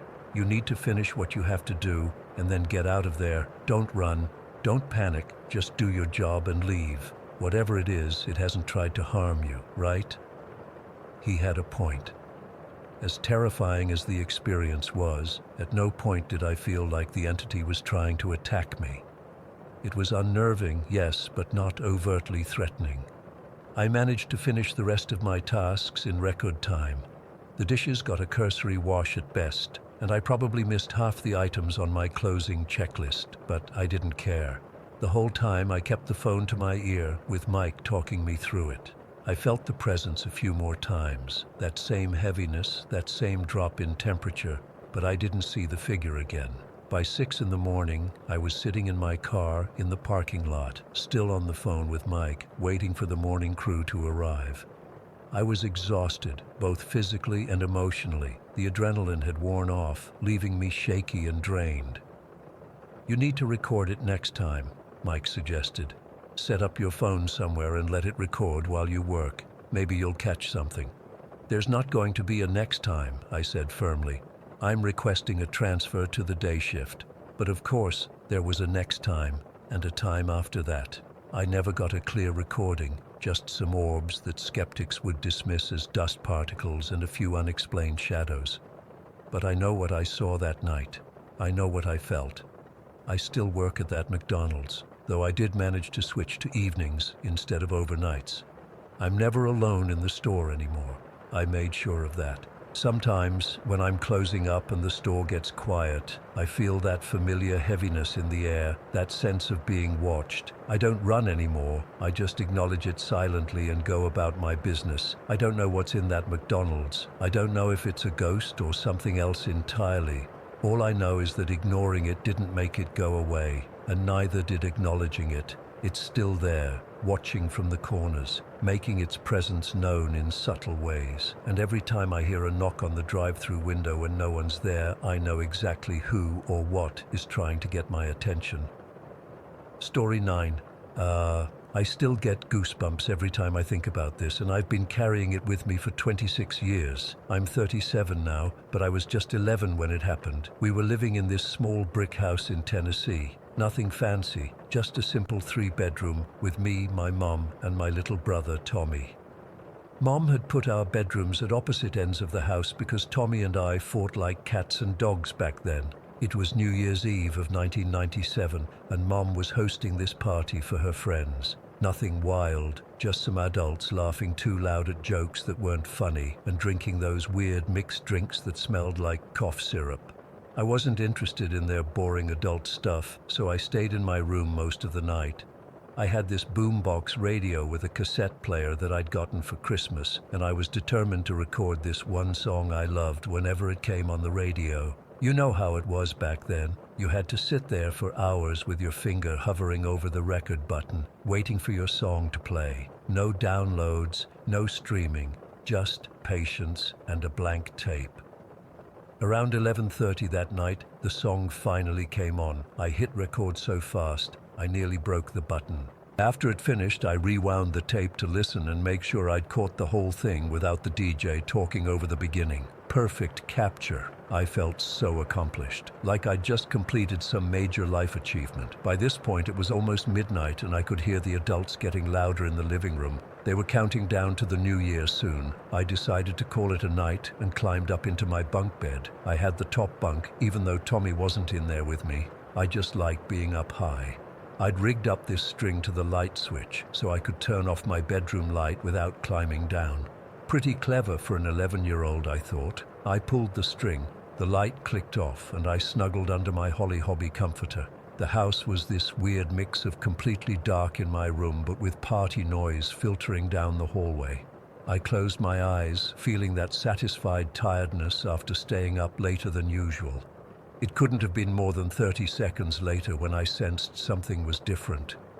Even with my eyes closed, I could tell the darkness in my room had changed. There was light coming from somewhere, but not the yellow light from my bedroom lamp or the hallway. This was blue, a cold, electric kind of blue. I opened my eyes and nearly peed myself. Standing in the middle of my bedroom, maybe 5 feet from my bed, was a Native American man. Not just any man. He was in full traditional dress with a feathered headdress, beaded clothing, the works. But the terrifying part was that his entire body was glowing bright blue, like he was made of neon light, and he was just standing there, arms crossed over his chest, staring directly at me. I couldn't move, I couldn't breathe, I couldn't even blink. It felt like my entire body had turned to stone. This wasn't like the movies where people scream right away. Real fear paralyzes you. My brain was screaming, "This isn't possible," but my eyes were telling me it was absolutely happening. The blue light from his body was bright enough to illuminate my whole room. I could see my dresser, my posters on the wall, everything bathed in this unnatural blue glow. But there were no shadows. The light seemed to come from within him, but it didn't cast shadows like normal light would. His face was stern, not angry exactly, but intensely serious, the kind of expression that makes you feel like you've done something wrong, even when you haven't. And his eyes, they weren't normal eyes. They glowed brighter than the rest of him, like little blue flashlights staring directly into mine. I don't know how long we stayed like that, him standing completely motionless, me frozen in terror on my top bunk. It could have been 10 seconds or 10 minutes. Time gets weird when you're terrified. Finally, something inside me broke loose. I managed to move my arm, grabbing wildly for the string to turn on the light. At the same time, a scream tore out of my throat, one of those primal animal screams that doesn't even sound human. My fingers found the string, yanked it hard, and the room flooded with normal yellow light. He was gone. Just gone. No fading away, no walking through a wall, no puff of smoke. 1 second he was there, and the next he wasn't. I scrambled down from my bunk so fast I nearly broke my ankle. My heart was pounding so hard I could feel it in my fingertips. I ran to my closet and yanked open the door. Nothing. I dropped to my knees to look under my bed. Nothing. I even checked my window, but it was locked from the inside with no signs anyone had messed with it. The party noise had stopped. My scream must have interrupted their countdown because suddenly my mom was in my doorway, looking worried. "What happened? Are you okay?" she asked. I tried to explain, but it came out as this jumbled mess of words. Man, blue, Indian, standing, right there.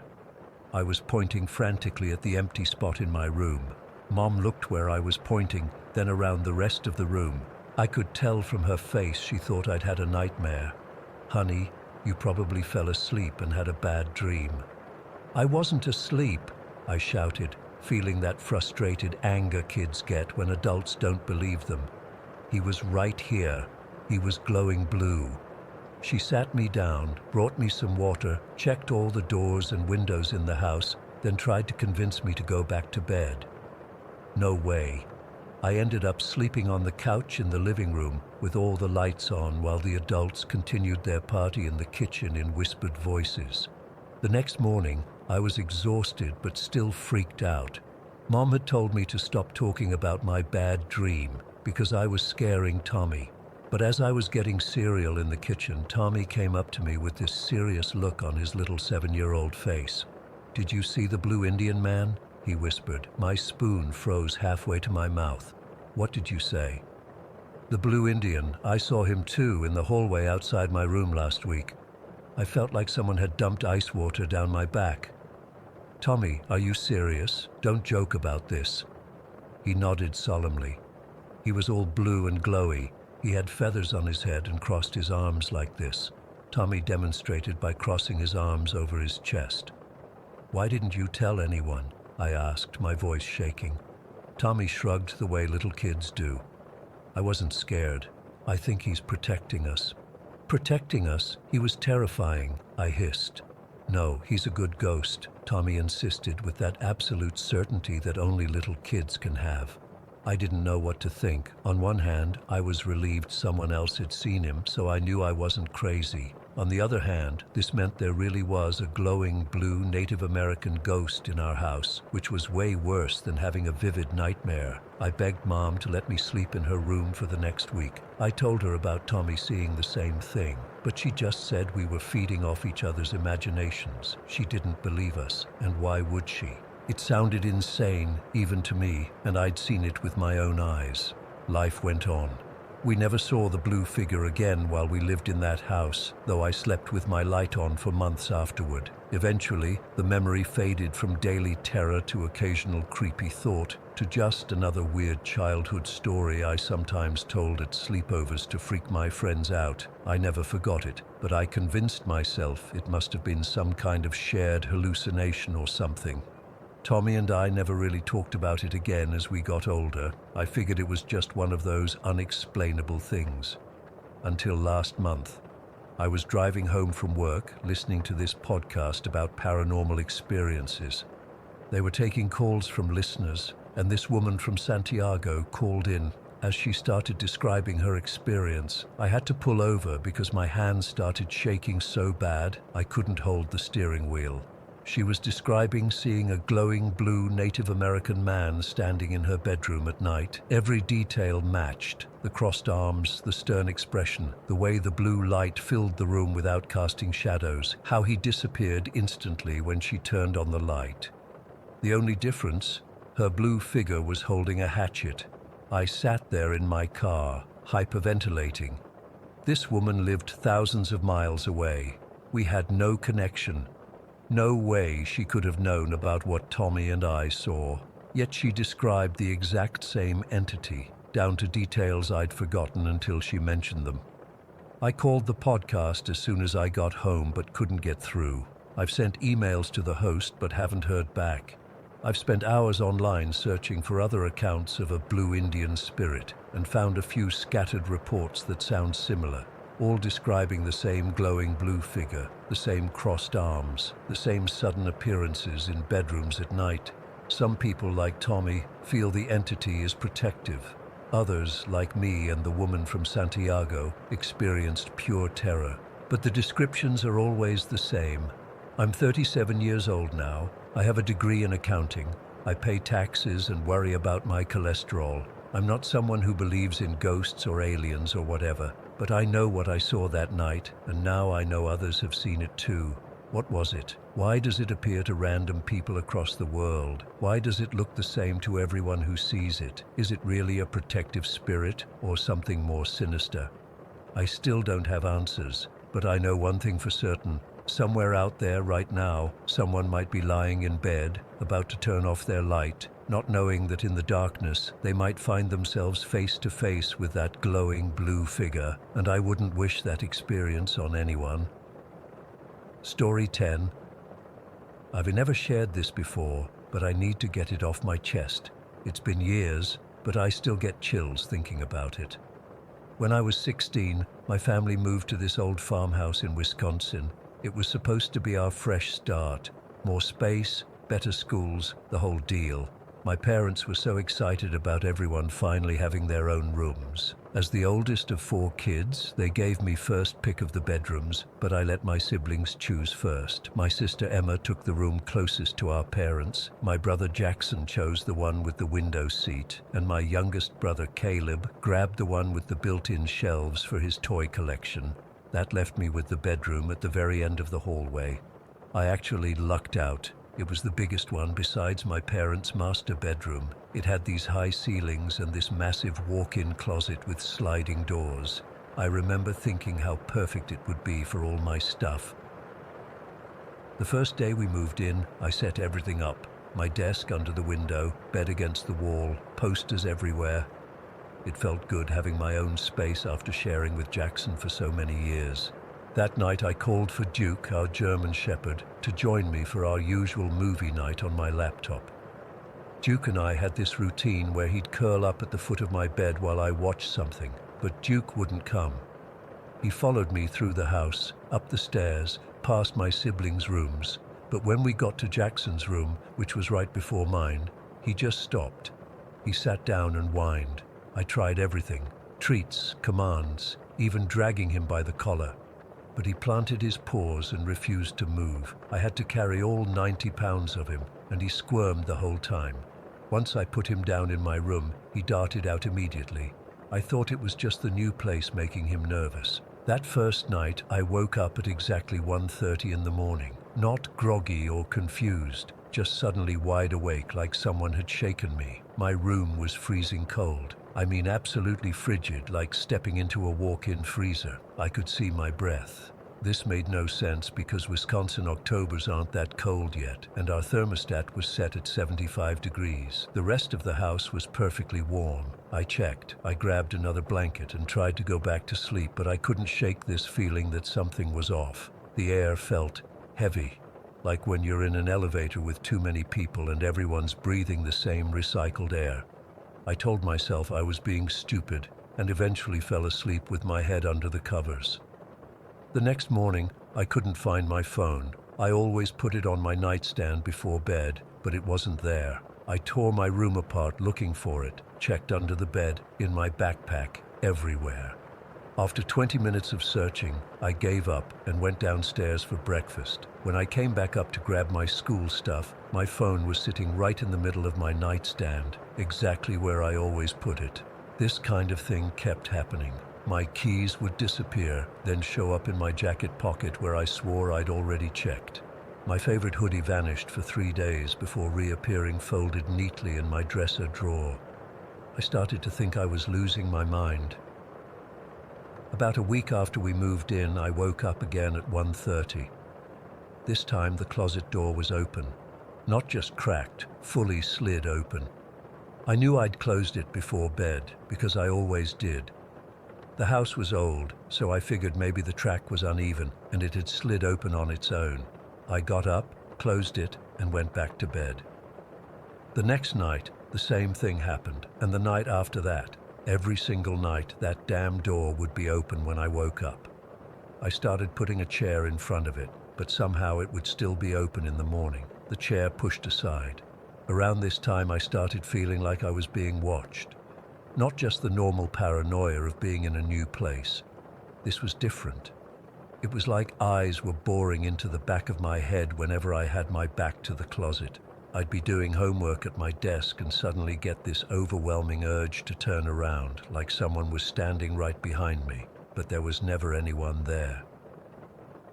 Duke finally agreed to come into my room after about 2 weeks, but he wasn't happy about it. He'd lay at the foot of my bed, but his ears were always perked up and his eyes would dart around the room. Sometimes he'd growl at nothing, staring at empty corners or at the closet. He'd sleep pressed against me so tightly I could barely move, and as soon as morning came, he'd bolt from the room. After a while, he flat out refused to come to that side of the house at all. The coldness continued every night. I started sleeping with 3 blankets, despite the house being warm everywhere else. My parents thought I was being dramatic when I mentioned it. Dad checked the vents, the windows for drafts, but found nothing wrong. One night, about a month after we moved in, I woke up to the sound of something scraping across my floor. It was subtle, like something being dragged very slowly. I lay completely still, afraid to move. My eyes adjusted to the darkness, and I could see the closet door was open again, but this time I felt certain something had come out. The scraping stopped, and then I heard what sounded like breathing. Not normal breathing, but slow, deliberate breaths, like someone trying to be quiet but couldn't quite manage it. I didn't move a muscle. I didn't even blink. The breathing seemed to move around my room, getting closer to my bed, then farther away, circling.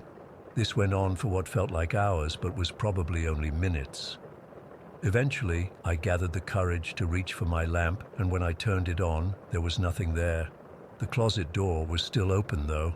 I started sleeping on the living room couch after that. I told my parents I was staying up late studying and falling asleep there, but I think they knew something was wrong. They just didn't know what to do about it. My brother Jackson, who was 14, kept asking why I wasn't sleeping in my room anymore. I gave him vague answers, but he's always been perceptive. One day he cornered me and demanded to know what was going on. I wasn't going to tell him at first. I didn't want to scare him, but I was desperate to talk to someone who might believe me. So I told him everything: the cold spots, the missing items, the closet door, the feeling of being watched, Duke's behavior. I expected him to laugh or tell me I was crazy, but instead his eyes lit up with interest.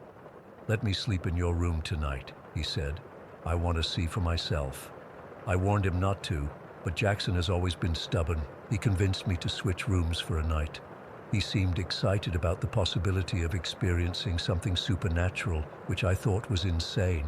Jackson had always been into weird stuff, horror movies, ghost stories, that kind of thing. But this wasn't a movie. This was real. That night, I slept in Jackson's room, and for the first time in weeks, I slept through the night. No cold spots, no open doors, no feeling of being watched. It was the best sleep I'd had since we moved in. The next morning, Jackson came down to breakfast looking exhausted. Dark circles under his eyes, hair a mess, but he wouldn't tell me what happened. He just said, "Nothing much. Your room's a bit drafty, that's all." I knew he was lying. That night, around 11, I heard banging coming from my old room, like someone hitting the wall repeatedly. I went to check on Jackson, but he insisted everything was fine and shut the door in my face. This went on for several nights. Jackson sleeping in my room, strange noises coming from there at night, him looking more tired each morning, but he refused to switch back.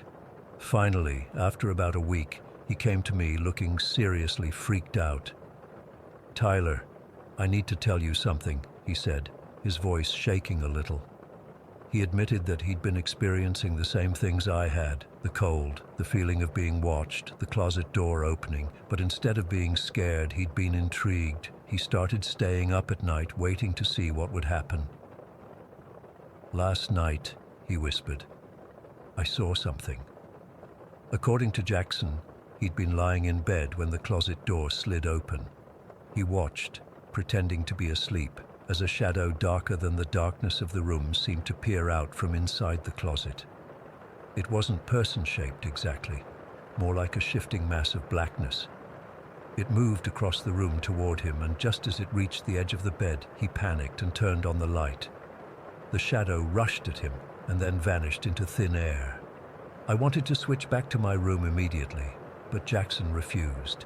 He started spending all his free time researching paranormal phenomena online. He bought books about ghosts and spirits. Worse, he started experimenting with tarot cards and talking about getting a Ouija board. I tried to tell him he was messing with things he didn't understand, but he wouldn't listen.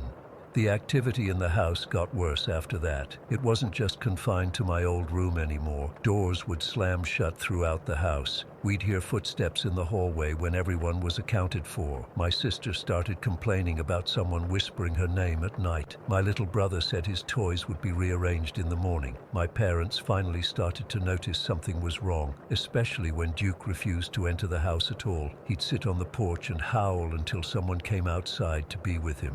Mom found scratches on the inside of Jackson's door, my old door, that hadn't been there before, like someone had been trying to claw their way out. But Jackson seemed to be feeding off all this. He'd stay up all night in that room talking to whatever was in there. I'd hear him having one-sided conversations, asking questions followed by long silences. He started looking different, thinner, paler, with this weird gleam in his eyes. One morning, I woke up to find him standing over me in the living room where I was sleeping, just standing there, staring. When I asked what he was doing, he said, "It wants to meet you again. It misses you." That was it for me.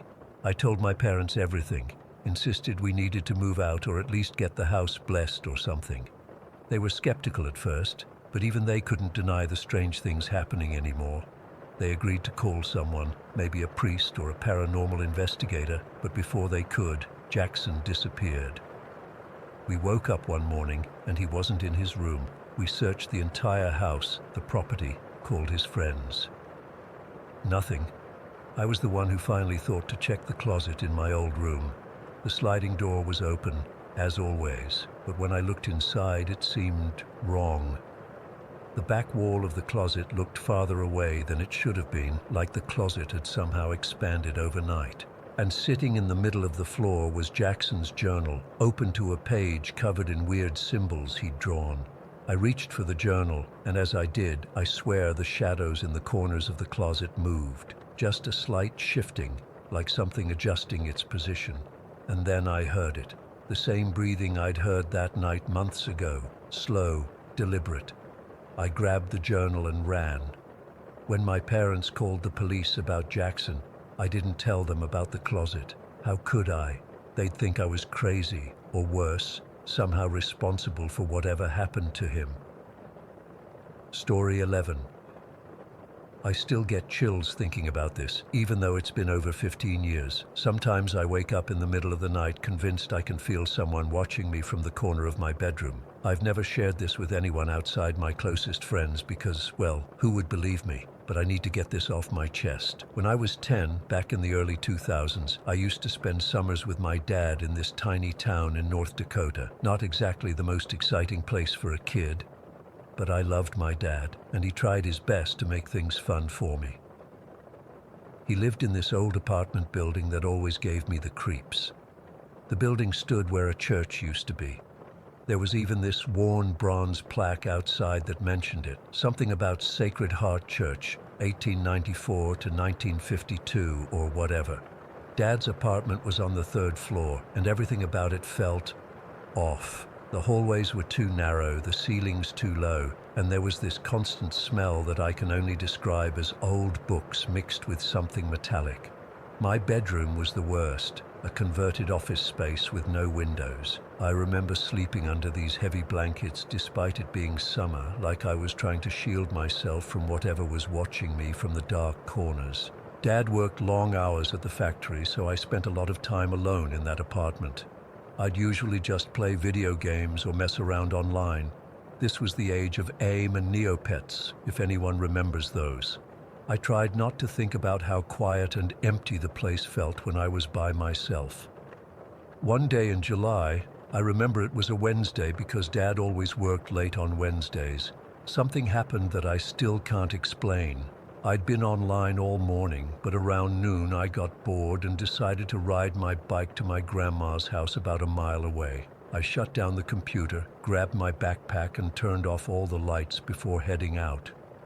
I was halfway down the first flight of stairs when I realized I hadn't locked the door. Dad was always super strict about locking up, so I trudged back up. When I got to our door, I had this weird feeling like something wasn't right. I ignored it, unlocked the door, and stepped back in. The apartment was exactly how I'd left it. Lights off, silent. I was about to lock up again when I heard something from the kitchen. It sounded like someone digging through plastic grocery bags under the sink.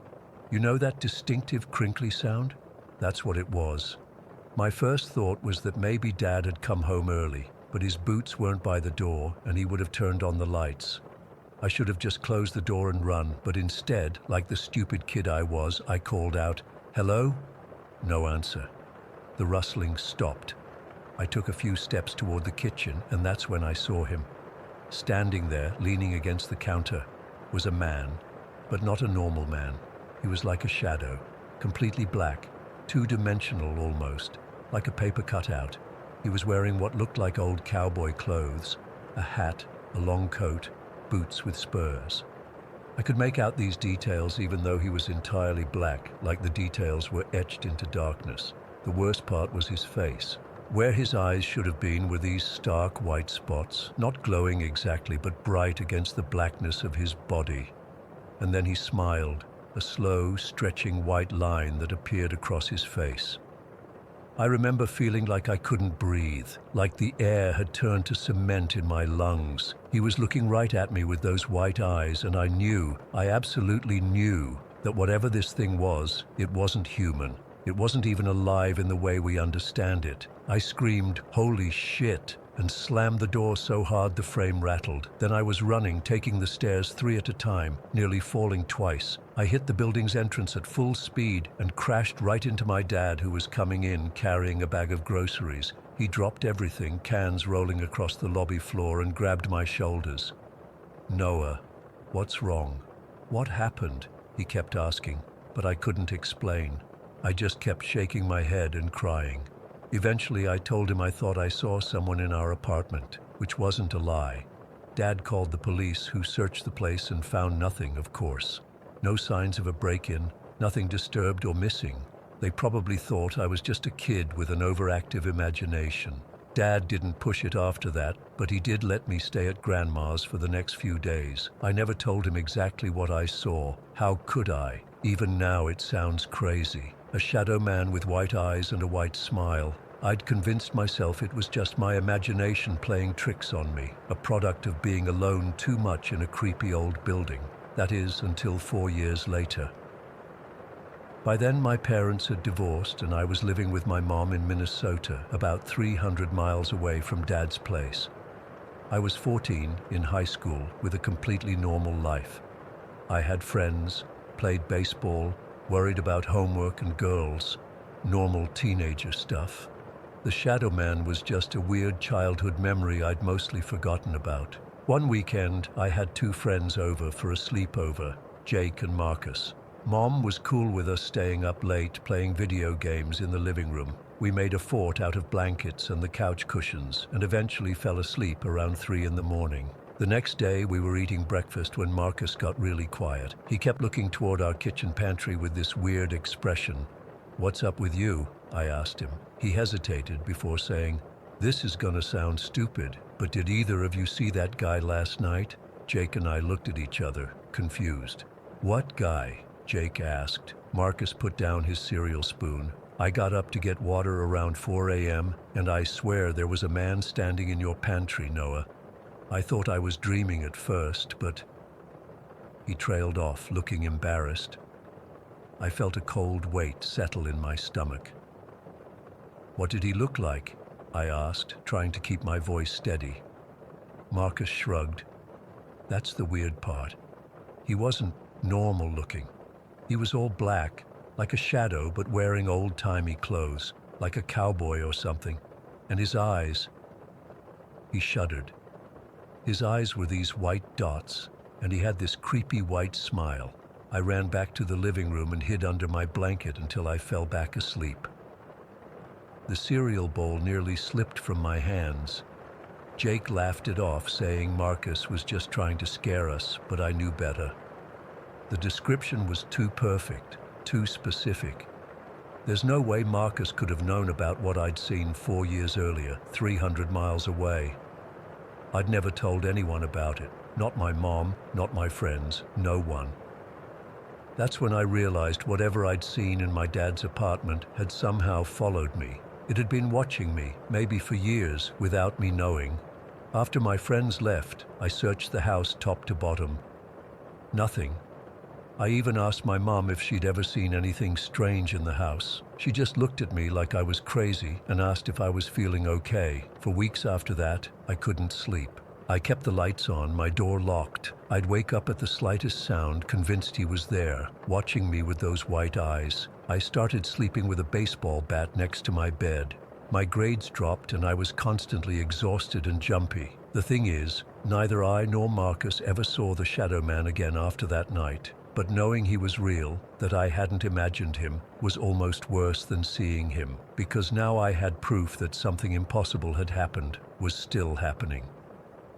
I'm 26 now, with my own apartment and a normal life. Most days I don't think about it at all, but sometimes, when I'm alone at night, I'll catch a glimpse of something moving in my peripheral vision, or I'll hear an unexplained sound from another room, and that old fear comes rushing back.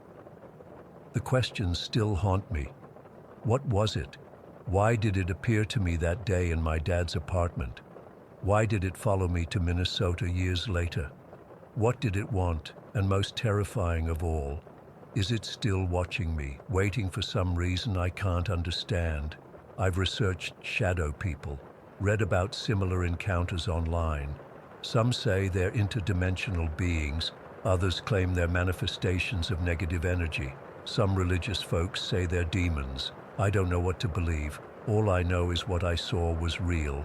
Marcus saw it too, without any prior knowledge of my experience. And the fact that it followed me across states, across years, makes me think it wasn't random. It chose me for some reason.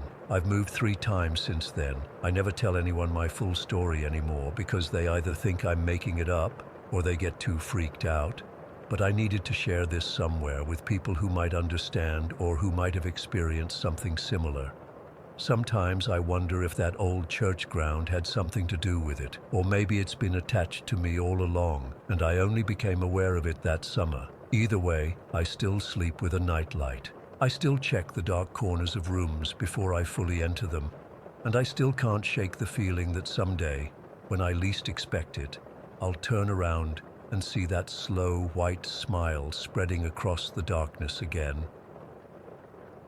Story 12. I still haven't been able to sleep properly since everything happened last month. I'm hoping writing this all down might help me process it, or maybe someone here has experienced something similar and can offer advice. I've tried talking to my friends about it, but they just think I'm being dramatic or making it up for attention. My family knows the truth, though. We all experienced it. It started when my mom bought this old wooden vanity dresser with an attached mirror from a yard sale down the street. The lady selling it said it belonged to her grandmother who had recently passed away.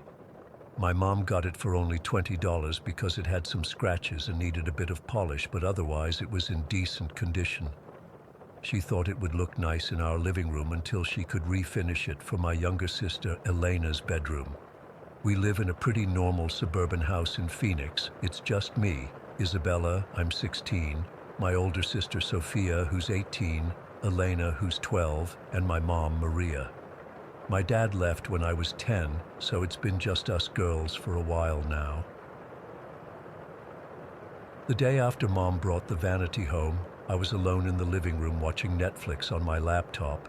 It was around 8 in the evening and everyone else was busy with their own things. Mom was in the kitchen making dinner, Sophia was on the phone with her boyfriend in her bedroom, and Elena was taking a shower. I was sitting on the couch directly across from the vanity, not really paying attention to it. We had positioned it against the wall facing the couch, which in hindsight was the worst possible place for it. I remember glancing up from my screen because I thought I saw movement in my peripheral vision. At first, I didn't see anything unusual in the mirror, just the reflection of our living room and me sitting on the couch. But as I was about to look back down at my laptop, I noticed something strange. There was this sort of pale white thing slowly appearing behind my reflection. It wasn't there all at once. It was like it was fading into existence, becoming more solid by the second. My heart started racing as I realized what I was seeing. It was a head, just a head, with no visible body, floating behind me in the mirror.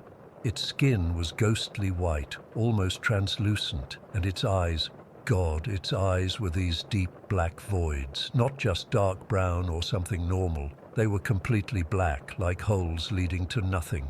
I whipped my head around to look behind me, but there was nothing there, just our empty living room. When I looked back at the mirror, that thing was still there, watching me with those horrible empty eyes. I couldn't move for what felt like forever. I was completely frozen, staring at this impossible thing in the mirror.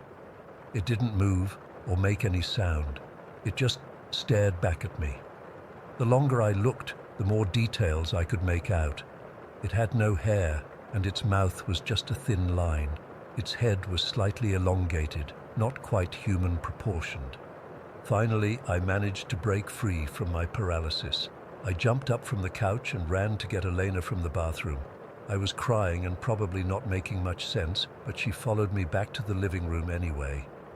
"Sit there," I told her, pointing to where I had been sitting. "Tell me if you see anything in the mirror." Elena gave me this look like I was crazy, but she sat down anyway. I watched her face carefully as she stared at the vanity mirror. At first, she just looked confused, then irritated like I was wasting her time. But then her expression changed. Her eyes widened and her mouth dropped open. She started crying almost immediately. "There's a face," she whispered, her voice shaking. "Behind me in the mirror. Isabella, what is that? What is that?" I pulled her away from the couch and we both ran to Sophia's room. She thought we were playing some stupid prank at first, but when she saw how genuinely terrified we were, she came to check it out. By the time we all got back to the living room, whatever was in the mirror was gone. Mom thought we were overreacting or that our eyes were playing tricks on us. She said the mirror probably just had some weird spots or reflective issues that made it look like something was there.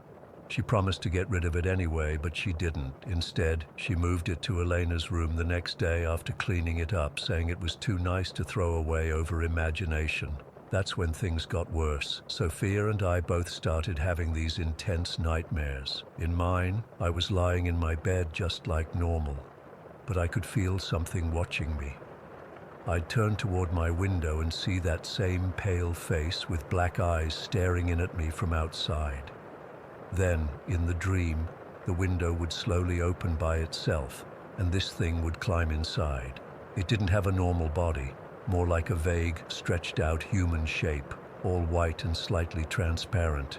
It would crawl across my floor, then up onto my bed, getting closer and closer until it was right above me. I could feel its cold breath on my face, and I couldn't move or scream. I'd always wake up right as it opened its mouth to reveal rows of sharp, needle-like teeth. Sophia had similar dreams, but with different details. In hers, the entity would be standing in the corner of her room, slowly inching closer whenever she blinked. Elena had it worst since the vanity was in her room. She started sleeping facing the wall to avoid seeing the mirror. She told us she could feel it watching her all night. When she did her makeup in the morning, she said she'd catch glimpses of it appearing in the corners of the mirror, just watching her. She became terrified of being alone in her room. We all tried telling Mom, but she kept dismissing it as our imaginations running wild. She's always been the practical type, not one to believe in ghosts or anything supernatural. But that changed about 2 weeks after she brought the vanity home. Elena and Mom were in the kitchen making dinner. I was in my room doing homework, and Sophia was at her friend's house. Suddenly, I heard this blood-curdling scream from the kitchen. I ran downstairs to find Elena pointing at the glass door of the oven and Mom standing there completely pale. Elena was sobbing, barely able to get the words out. It was there, behind Mom in the reflection. The face. This time, Mom didn't dismiss it. She had seen it too, reflected in the oven door as she bent down to check on the lasagna. She described exactly what Sophia, Eleanor, and I had been seeing. A pale white head with completely black eyes watching from behind her. After that, weird things started happening all over the house. Doors would shut by themselves. We'd wake up to find all the kitchen cabinets open when we were sure they'd been closed the night before. Pictures would fall off walls for no reason. We'd hear voices whispering when no one was there, knocks on walls with no source, and footsteps in empty hallways. Our cat Milo started acting strange too. He would arch his back and hiss at empty corners of rooms, his eyes following something none of us could see. Sometimes he would suddenly bolt from a room like something was chasing him. One night, about 3 weeks after the vanity arrived, I was alone in my bedroom trying to study for a math test. It was around 11 and everyone else was already asleep. I kept getting this feeling like someone was standing right behind me, but every time I turned around there was nothing there. I tried to focus on my textbook, but I kept hearing these soft scratching sounds coming from my closet. At first I thought it might be Milo, but then I remembered Sophia had closed him in her room for the night. The scratching got louder, more deliberate, like someone dragging their fingernails down the inside of my closet door. My heart was pounding so hard I could feel it in my throat. I wanted to call for Mom, but I was afraid that if I made any noise, whatever was in my closet would come out. Then my bedroom door slowly started to close by itself. I hadn't felt any breeze, and all the windows were closed. It just smoothly swung shut with a soft click. The scratching in my closet stopped immediately after. I sat there frozen, staring at my closed bedroom door, feeling like I was trapped. The temperature in my room dropped so suddenly that I could see my breath. Then, in the mirror above my dresser across the room, I saw it again. That same pale face with black eyes. But this time, it wasn't just watching, it was smiling, showing those same needle teeth from my nightmares. I screamed and ran out of my room, practically breaking down my door in the process. Everyone woke up and we all ended up sleeping in the living room together that night with all the lights on. The next day, Mom finally agreed we needed to get rid of the vanity. We carried it out to the curb for bulk trash pickup, and Mom even put a free sign on it, hoping someone would take it away faster. When we went back inside, Elena's room already felt lighter somehow, like some oppressive weight had been lifted. But that night, I woke up around 3 in the morning with that familiar feeling of being watched. I rolled over in bed and nearly had a heart attack. There, sitting in the corner of my room, was the vanity. It was back inside our house, in my room now, even though we had definitely left it outside. And in the mirror, not just the face anymore, but a full figure was visible. That pale, elongated thing with black eyes was standing right behind my bed in the reflection. I could see it leaning over me, its face just inches from the back of my head. I've never moved so fast in my life. I ran to my mum's room screaming. We all grabbed some clothes and our cat and drove to a hotel right then in the middle of the night. The next morning, Mom called a friend who knew about cleansing houses. They went to our house with sage and holy water and some other stuff while we waited at the hotel. When they came back, her friend looked shaken. She said the vanity was gone again. Not in my room, not outside, just completely gone. But she felt something was still in the house, something that had attached itself to us rather than the furniture. We ended up staying with my aunt for 2 weeks while our house was professionally cleansed by some spiritual person Mom found. We've been back home for about a week now, and nothing obvious has happened, but sometimes I still feel like I'm being watched. Sometimes I still see movement in reflective surfaces out of the corner of my eye. Sometimes I still wake up feeling cold breath on my face. I don't know if it's over. I don't know if it will ever be over. All I know is that I'm never buying second-hand furniture again, and I check every mirror in our house every day just to make sure there's nothing watching me from the other side. Story 13. I still don't know how to fully explain what happened to me last year. I've never been the type to believe in ghosts or anything supernatural. Anyone who knows me would tell you I'm practical to a fault and always quick to find the logical explanation for things. But what I experienced in that house in Scotland, it changed everything I thought I knew. After living in Spain for 6 years, I decided it was time to move back to Scotland. I'd spent 4 of those years living in pretty remote mountain areas where strange noises at night were just part of life. Wind howling through trees, animals scurrying around outside. You get used to it. Whenever friends would tell ghost stories, I'd roll my eyes and call it hocus pocus. How naive I was. When I first arrived back, I needed somewhere to stay while I figured out my next steps. My good friend Mark mentioned his mum had a property sitting empty for about 6 months. She'd moved in with her new partner and hadn't gotten around to selling the place yet. It seemed perfect. A quiet, rural spot just 5 minutes from town, and the rent would be reasonable since I'd be doing her a favor by keeping an eye on the place. The property was larger than I expected. The main house was a traditional Scottish stone building with 4 bedrooms, and there was an annex, a granny flat as they call it here, separated from the main house by a porch and vestibule. Since I was on my own, I took the annex. It had everything I needed: a small bedroom, bathroom, and a kitchenette living area. The place was bare but functional, with that slightly neglected feel that comes from a house standing empty for months. I moved in on a Thursday. The first few days were uneventful, just unpacking and settling in. I spent most of my time in the annex, only going into the main house occasionally to check that everything was okay. I remember thinking how quiet it was compared to Spain.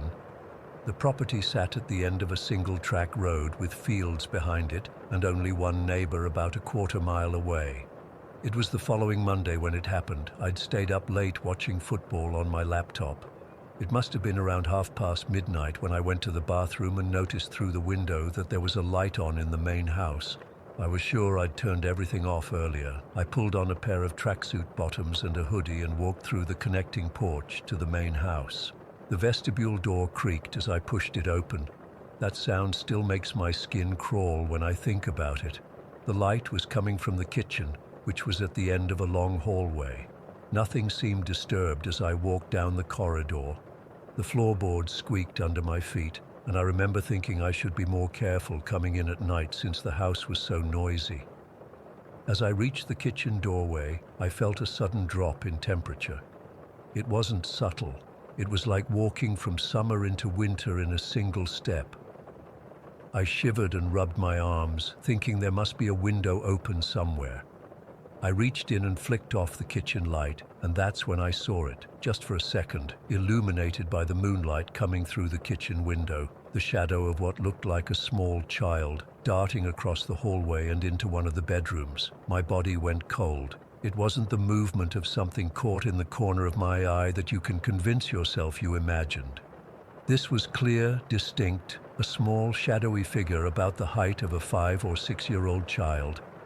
I froze. My heart was hammering so hard I could feel it in my throat. I couldn't move for what felt like minutes, but was probably only seconds. Then instinct kicked in, and I backed away, never taking my eyes off that bedroom door. When my back hit the vestibule door, I turned and ran, properly ran, back to the annex, locking the door behind me. I didn't sleep that night. I sat on my bed with the lights on, trying to rationalize what I'd seen. Maybe it was a trick of the light. Maybe a small animal had somehow gotten in. But deep down, I knew better. What I'd seen had been human-shaped, moving with purpose. The next morning in daylight, I forced myself to go back into the main house. I checked every room, every closet, looked under every bed. I found nothing, no signs of entry, no disturbance, nothing that could explain what I'd seen. The bedroom where the shadow had disappeared was empty except for an old wardrobe and a single bed with a bare mattress. The room felt colder than the rest of the house, but I told myself that was just my imagination working overtime.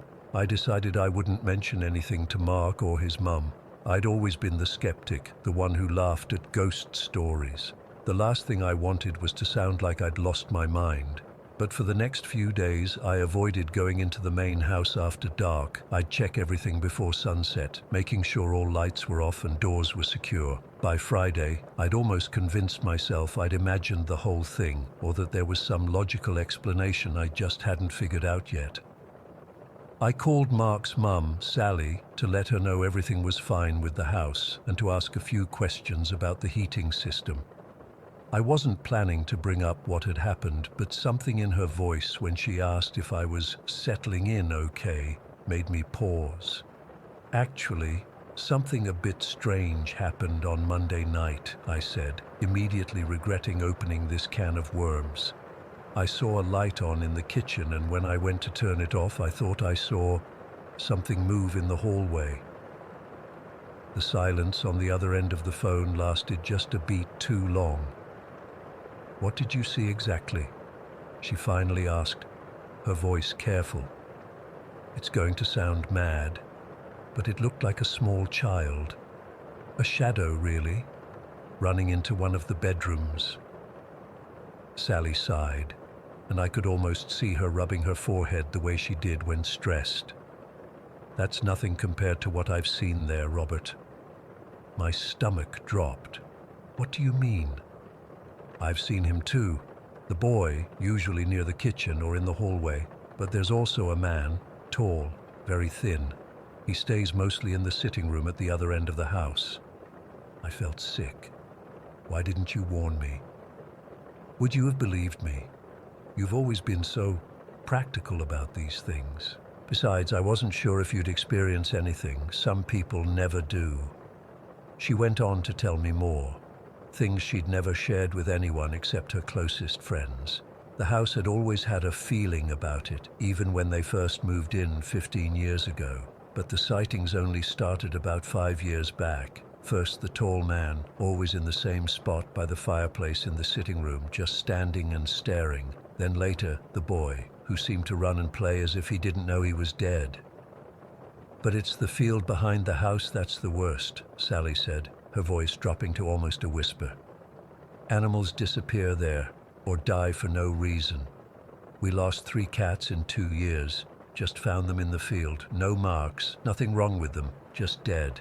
I remembered seeing a small overgrown pet cemetery at the edge of the property when I'd been exploring the grounds. 3 small crosses and what looked like a larger one further back under a tree. I hadn't thought much of it at the time. The local farmers won't graze their sheep in that field anymore, she continued. Not since 3 of them were found with their throats cut about 8 years ago. Police thought it was some sick person, but they never found anyone. My mouth was dry. Why did you leave? Was it because of this? Partly, she admitted. I never liked being alone there. When I met David, it just seemed like a good time to move on. I was going to sell it straight away, but the market's been slow, and then you needed a place. Her voice trailed off, heavy with guilt. Did you ever try to? I don't know. Get rid of them, the ghosts. Once, Sally said. I hired someone, a cleaner, he called himself. He came with sage and crystals and all sorts of things. He was in the sitting room burning the sage when one of the bundles just blew up in his face. Not exploded, but the flames suddenly shot up about 3 feet high. He dropped everything and ran. Wouldn't come back. Wouldn't even take payment for what he'd done. Said the house didn't want to be cleansed.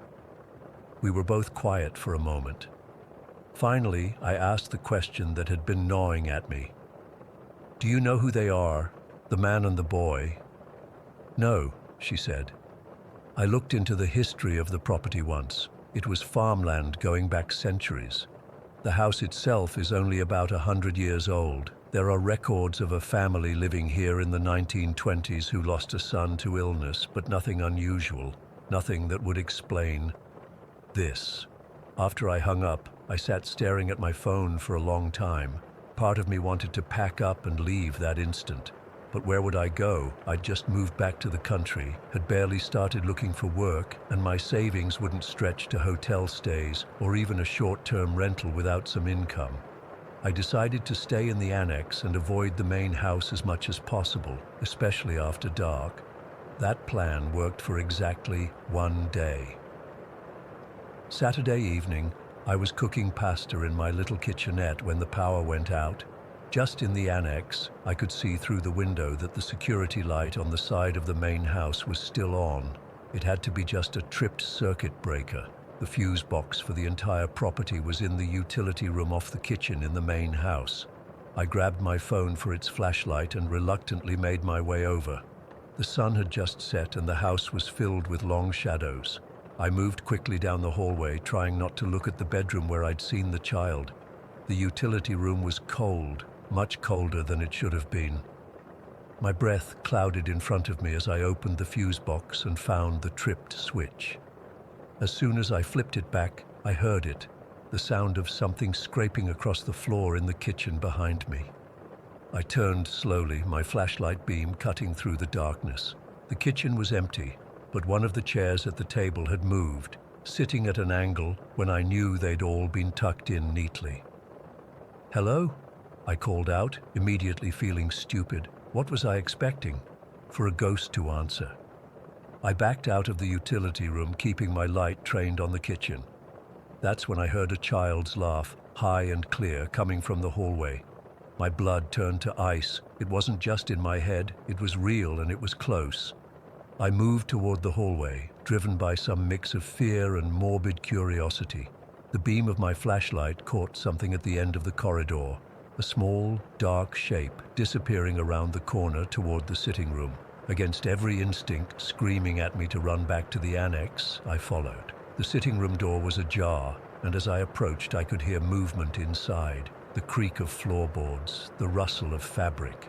I pushed the door open slowly. My flashlight beam swept across the room, the old sofa, the armchairs, the cold fireplace, and there, standing by the window, was a figure. Not the child, a man, tall and impossibly thin, wearing what looked like an old-fashioned dark suit. He was facing away from me, looking out the window into the darkness of the field behind the house. I couldn't move, couldn't breathe, couldn't even think about running. Then, slowly, the figure began to turn. I don't remember dropping my phone, don't remember turning or running. The next thing I knew, I was back in the annex, the door locked, huddled on my bed, shaking uncontrollably. My phone was gone, left behind in that room with whatever that was. I stayed awake all night, every sound making me jump. At first light, I packed everything I could fit in my car and left, leaving a note for Sally saying there had been a family emergency. I never went back to get the rest of my things, never went back to retrieve my phone. I still don't know what was in that house or what would have happened if that figure had fully turned around. Sometimes I wonder if I imagined it all, if the stress of moving back and starting over somehow broke something in my mind. But then I remember the child's laugh, so clear and real, and I know what I experienced wasn't just in my head. I still haven't told Mark the real reason I left his mother's property so suddenly. I'm not sure I ever will. Some things are better left unspoken, especially when there are no explanations that make sense in the rational world I thought I lived in. Story 14. I've been wanting to share this experience for years, but I never found the right place or time.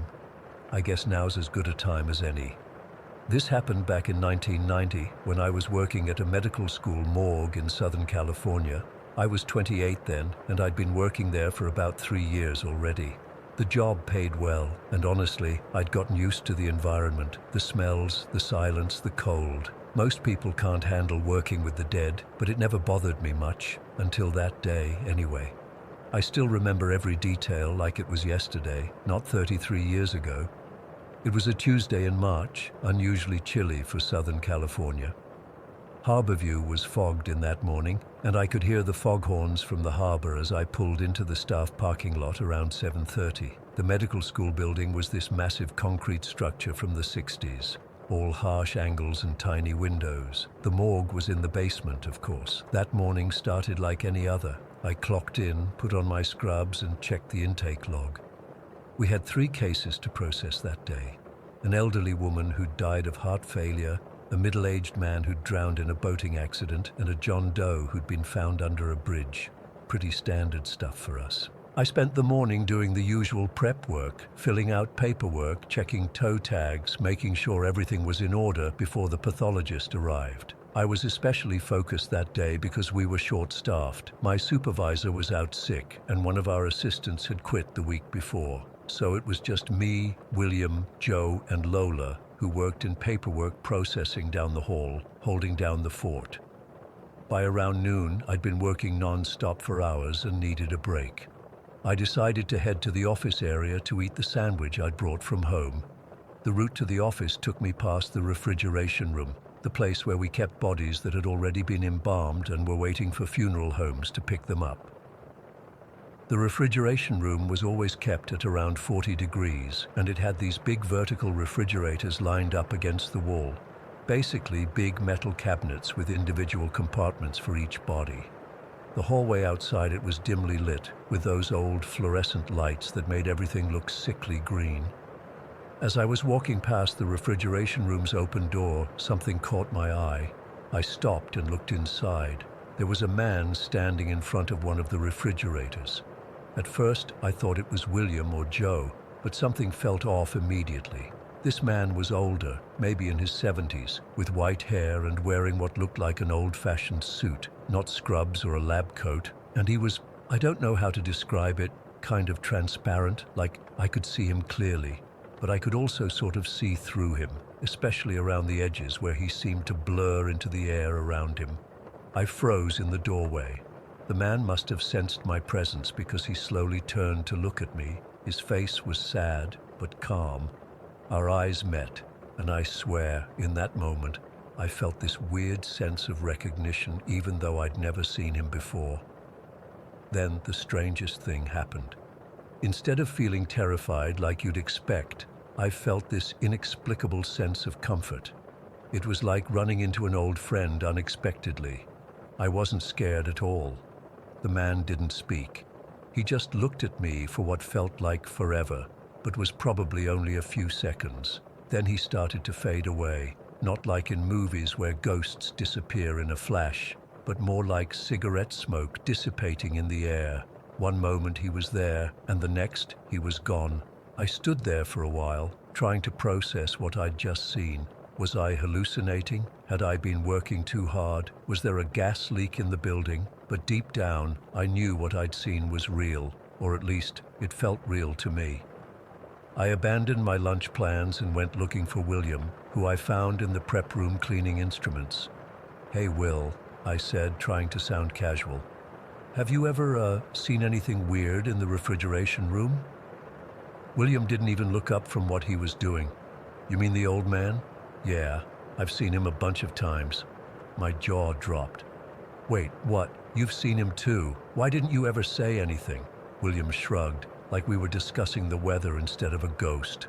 "Didn't think it was a big deal. He doesn't bother anyone. Sometimes I talk to him, but he never answers, just looks at me and then fades away."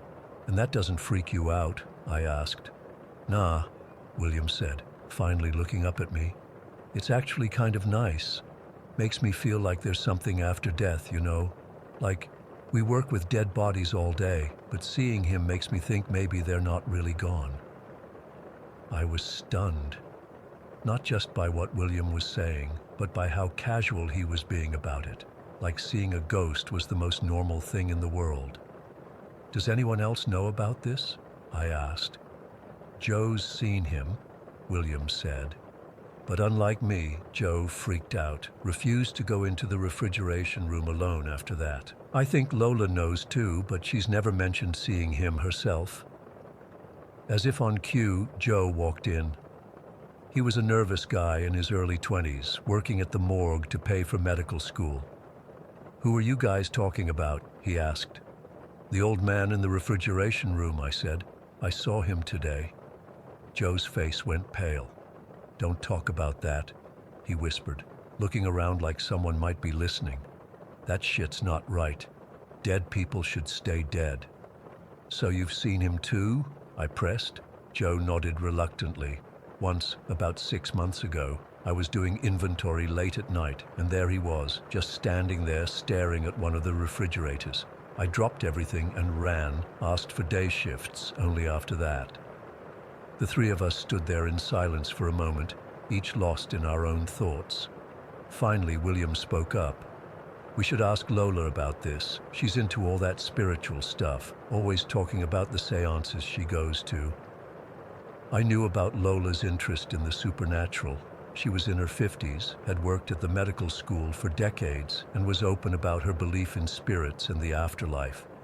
Most of us just smiled and nodded when she talked about it. But now I was actually curious to hear what she might say. We found Lola in her office, surrounded by stacks of paperwork. When we told her what I'd seen, she didn't seem surprised at all. "Oh, I know all about him," she said, leaning forward in her chair. "I've never seen him myself, but I've heard the stories for years. Different people have spotted him, always in the same place, always with the same sad expression." "Do you know who he is?" I asked. Lola shook her head. "No, but I could try to find out. I have a seance tomorrow night with my group. I could ask about him."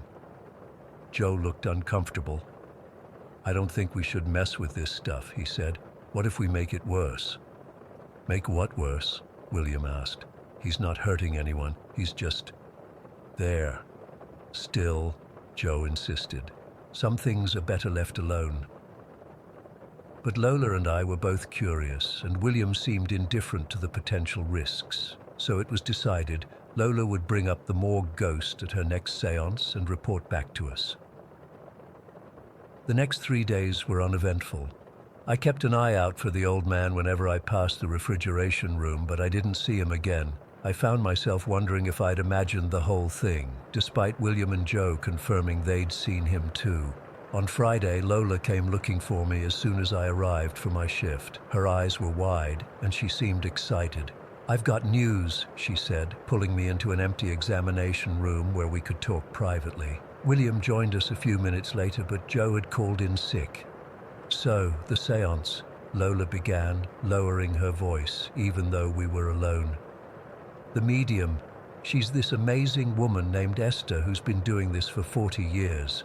I told her about our ghost, and she immediately started getting these strong impressions." "What kind of impressions?" William asked. "She said she sensed a confused spirit, someone who didn't know where to go after death. She kept hearing the letter W repeated over and over again." "W?" I repeated. "What does that mean?" She wasn't sure, Lola admitted, but she felt strongly that it was connected to why the spirit was lingering in our morgue. I thought about where I'd seen the old man standing, in front of one of the refrigerators in the back row. "Which refrigerator was he looking at when you saw him?" I asked William. "Number 14, I think," William said after a moment of thought. "Yeah, 14. It's always that one." "Joe mentioned the same one," Lola added. The three of us headed to the refrigeration room. It was empty of both living and dead people at that moment. All the bodies had been picked up the day before, and the new ones hadn't arrived yet. Refrigerator 14 was just like all the others, a metal door with a small window and a tag slot for names. I pulled open the door, even though I knew it was empty. "There's nothing unusual about it," William said, stating the obvious. "Maybe check the records," Lola suggested. "See who was last stored there." It was a good idea. We went to Lola's office, and she pulled up the records for refrigerator 14 on her computer. The last person stored there had been picked up 3 days ago, a man named William Wood. "WW," I said slowly. "William Wood, the letter W."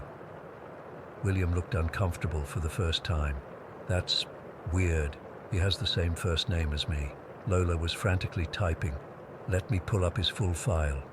After a minute, she turned the screen toward us. "William Wood, 82 years old, died of natural causes on March 8th. No immediate family listed.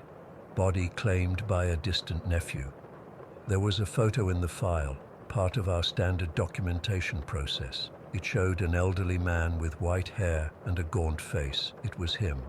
The man I'd seen in the refrigeration room. I was sure of it. "That's our ghost," I said quietly. "But why is he still here?" William asked. "His body's gone." Lola had a theory. The medium said he was confused, didn't know where to go. Maybe he's still attached to the place where his body was last at rest. We all fell silent, contemplating this. Finally, I spoke up. "You know what's strange? When I saw him, I'd been working non-stop all morning. I was completely absorbed in what I was doing, not really thinking about anything else. It's like I was on autopilot." "So?" William asked. "So maybe that's why I saw him. Maybe when we're not consciously thinking, when we're just focused on routine tasks, our minds open up to things we normally can't perceive. Like my conscious mind stepped back and my subconscious stepped forward." Lola nodded enthusiastically. "That makes sense. A lot of psychics say that the rational mind can block spiritual perceptions. When you quiet that part of your brain, you can see what's always been there."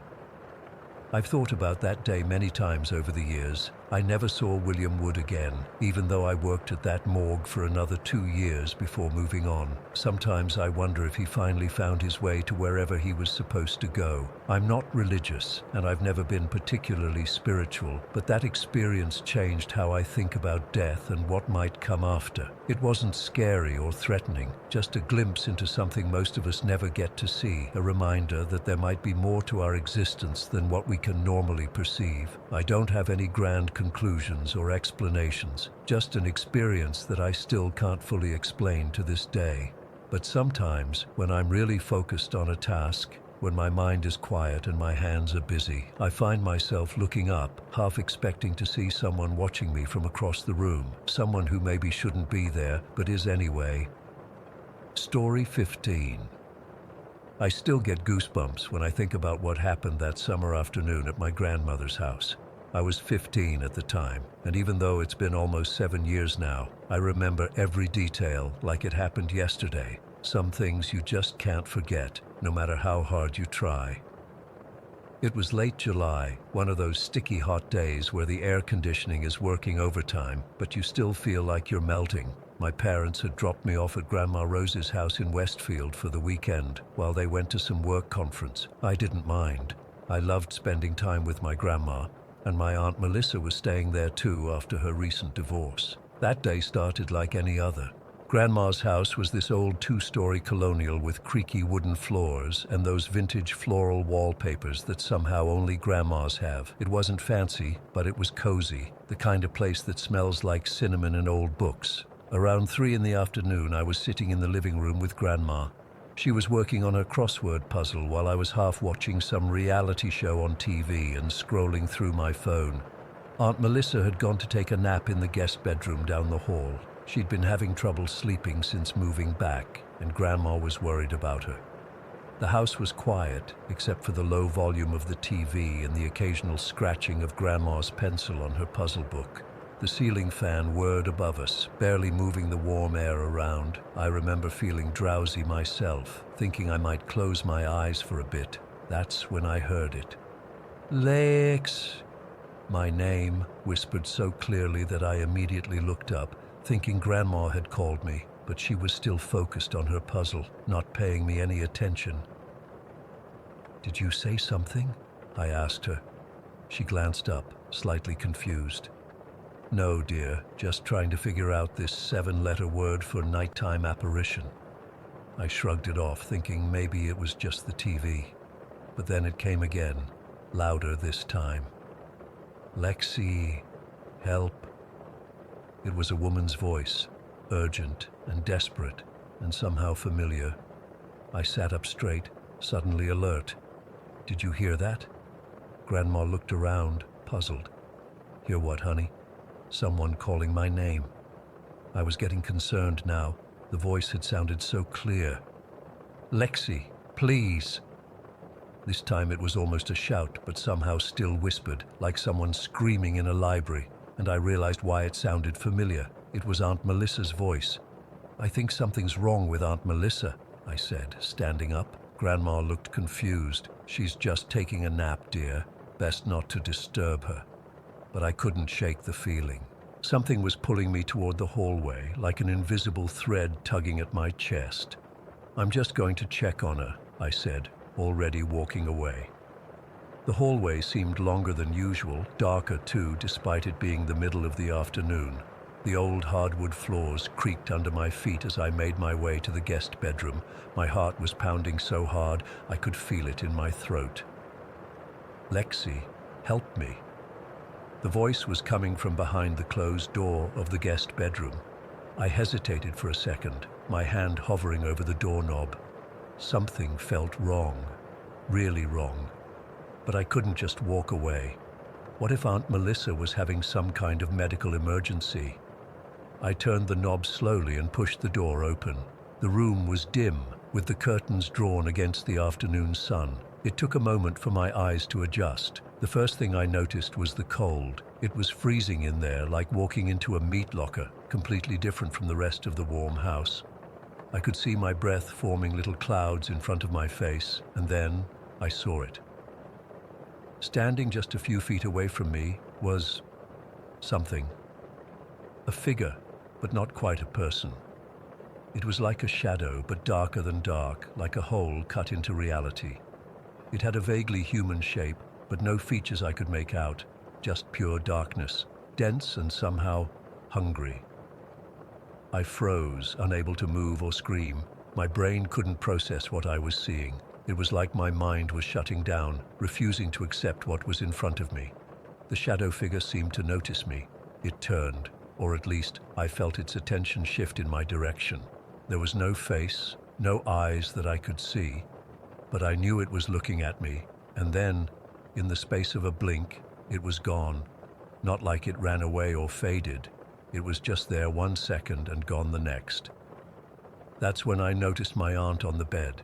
Aunt Melissa was lying on her back, completely still. Her eyes were wide open, staring at the ceiling, but she wasn't blinking. She looked wrong. Her skin was pale, almost blue in the dim light, and hovering over her was another shadow figure, similar to the first, but somehow different. This one was larger, more solid-looking, and it was bent over her, its shapeless head just inches from her face. The air around the bed seemed to ripple and distort, like looking through water, and it was so cold now that my teeth were chattering. I could see frost forming on the window panes. I wanted to run. Every instinct was screaming at me to get out of there, but I couldn't leave Aunt Melissa. Aunt Melissa? My voice came out as barely a whisper. The shadow figure over her bed snapped upright at the sound of my voice. It turned toward me, and even though it had no face, I felt pure malevolence radiating from it. The room seemed to get even darker, the shadows in the corners stretching and reaching toward me. I don't know where I found the courage, but something inside me snapped. "Get away from her!" I shouted, my voice cracking with fear. The thing over my aunt seemed to shudder, like a TV with bad reception. The darkness around it pulsed, and then it too vanished, just like the first one. The moment it disappeared, Aunt Melissa gasped and sat bolt upright in bed. She was screaming, a raw, terrified sound that I'll never forget. Her eyes were wild, darting around the room, and she was clutching at her throat like she couldn't breathe. I couldn't move. She was sobbing, her whole body shaking violently. I couldn't move. It was holding me down. I couldn't breathe. I rushed to her side, my own fear temporarily forgotten. "Aunt Melissa, it's okay. It's gone now." I wrapped my arms around her and she clung to me like a drowning person. She was ice cold to the touch and shaking so hard it was like she was having a seizure. "It was on me," she kept saying. "It was on top of me and I couldn't move. I couldn't scream. I could see everything, but I couldn't move." Grandma came rushing in then, alarmed by the screaming. "What on earth is going on?" she demanded, flipping on the light switch. The room suddenly looked normal again. The oppressive darkness was gone, replaced by ordinary afternoon shadows. The temperature was rising rapidly, the unnatural cold dissipating like it had never been there. "Something attacked Melissa," I said, my voice shaking. "I saw it. It was like a shadow, but worse." Grandma looked skeptical, but Aunt Melissa was nodding frantically. "I felt it," she said, her voice hoarse. I woke up and couldn't move. Something heavy was pressing on my chest. I could barely breathe. And it was looking at me, Rose. I could feel it looking at me even though I couldn't see a face. "I heard you calling for me," I told her. "You were saying my name, asking for help." Aunt Melissa looked confused through her tears. "I couldn't speak," she said. "I was trying to scream, but nothing would come out. That's when I got the most intense chill of all. If Aunt Melissa couldn't speak, then whose voice had I heard? What had lured me to that room?" Grandma, practical as always, insisted it was just a bad dream combined with sleep paralysis. "Melissa, you've been under so much stress lately with the divorce. And Lexi, you probably heard the TV or something and your imagination ran wild when you saw Melissa having a nightmare." But I knew what I'd seen, and Aunt Melissa knew what she'd felt. That night, neither of us could sleep. We stayed up in the living room with all the lights on, jumping at every creak and groan of the old house. Aunt Melissa told me that it felt like something was sitting on her chest, crushing her.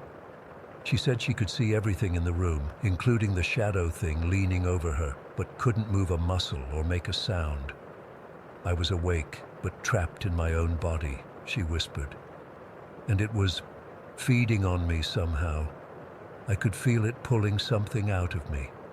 I told her about the voice I'd heard, and how there had been two shadow figures, not just one. The first one disappeared when I came in, I said, like it was a lookout or something. Aunt Melissa moved out of Grandma's house the next day. She said she couldn't spend another night there. I begged my parents to pick me up early too. The thing is, I still don't understand why I was the only one who heard that voice, or why it sounded like Aunt Melissa when she swears she couldn't make a sound. Sometimes I wonder if maybe I have some kind of sensitivity to whatever those things were. Like maybe I was supposed to be their next target and something was trying to warn me. What scares me most is the thought that if I hadn't gone to check on her, what might have happened to Aunt Melissa? Would that thing have kept feeding on her? Would she have been able to wake up at all? I've researched it since then. Apparently what Aunt Melissa experienced sounds a lot like what some people call sleep paralysis. Except most people who have sleep paralysis don't have witnesses who can see the entities too, and they definitely don't have someone else hear their voice calling for help when they physically can't speak. Whatever was in that house that day, it wasn't just a nightmare or a hallucination. It was real. And sometimes, when I'm drifting off to sleep at night, I swear I can hear that whisper again, calling my name. And I wonder if they're still out there, those shadow visitors, looking for another chance to finish what they started. Story 16. I still get chills thinking about what happened to my daughter in our Manila home back in 2013. It's been almost 10 years, but I remember that morning like it was yesterday. Some things you just can't forget, no matter how much time passes. We had a pretty normal routine back then. My daughter Sophia was 7, this sweet little girl with these big curious eyes who loved to watch cartoons before school. Our house wasn't anything fancy, just a modest 2-story home in a quiet neighborhood. I was a single mom, working hard to give her a good life after her dad left us when she was just a baby. Every morning was the same. I'd wake Sophia up around 6:30, help her get out of bed. She was never a morning person, even as a little kid. And then head downstairs to prepare her breakfast, usually just some pain de sal with cheese or scrambled eggs. Nothing special. Then I'd go back upstairs to take a quick shower while she ate in the living room watching TV. Our driver, Mang Roberto, would arrive around 7:30 to take her to school. That particular morning in August started like any other. It was hot and humid, typical Manila weather. And I remember feeling tired because I'd stayed up late finishing some work.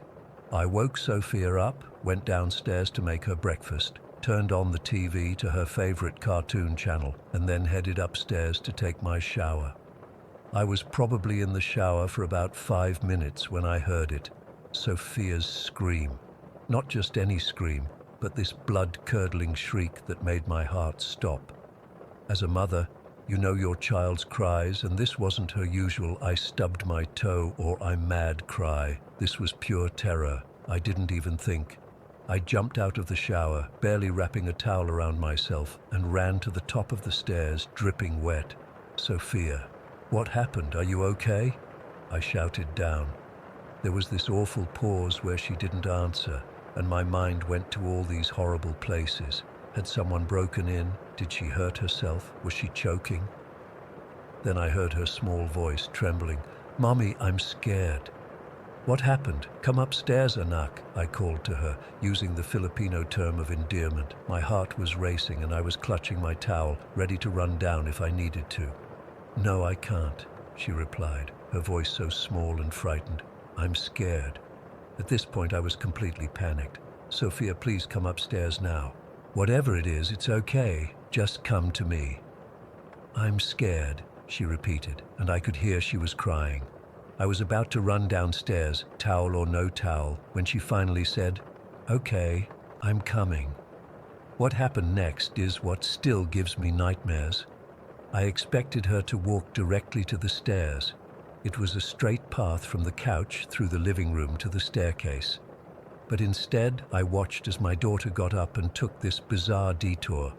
She walked around the center table, then around the kitchen table, making this wide arc through the dining area before finally reaching the stairs, like she was deliberately avoiding walking through the center of the room. The whole time her eyes were wide, and she kept looking back toward the couch, this terrified expression on her face. When she finally reached me, she grabbed onto my leg so hard it almost knocked me over, sobbing into my towel. "Baby, what happened? Why did you scream?" I asked, kneeling down despite being soaking wet. But she just shook her head and cried harder. I brought her into the bathroom with me while I quickly dried off and got dressed, not wanting to leave her alone for even a second. She wouldn't let go of my hand.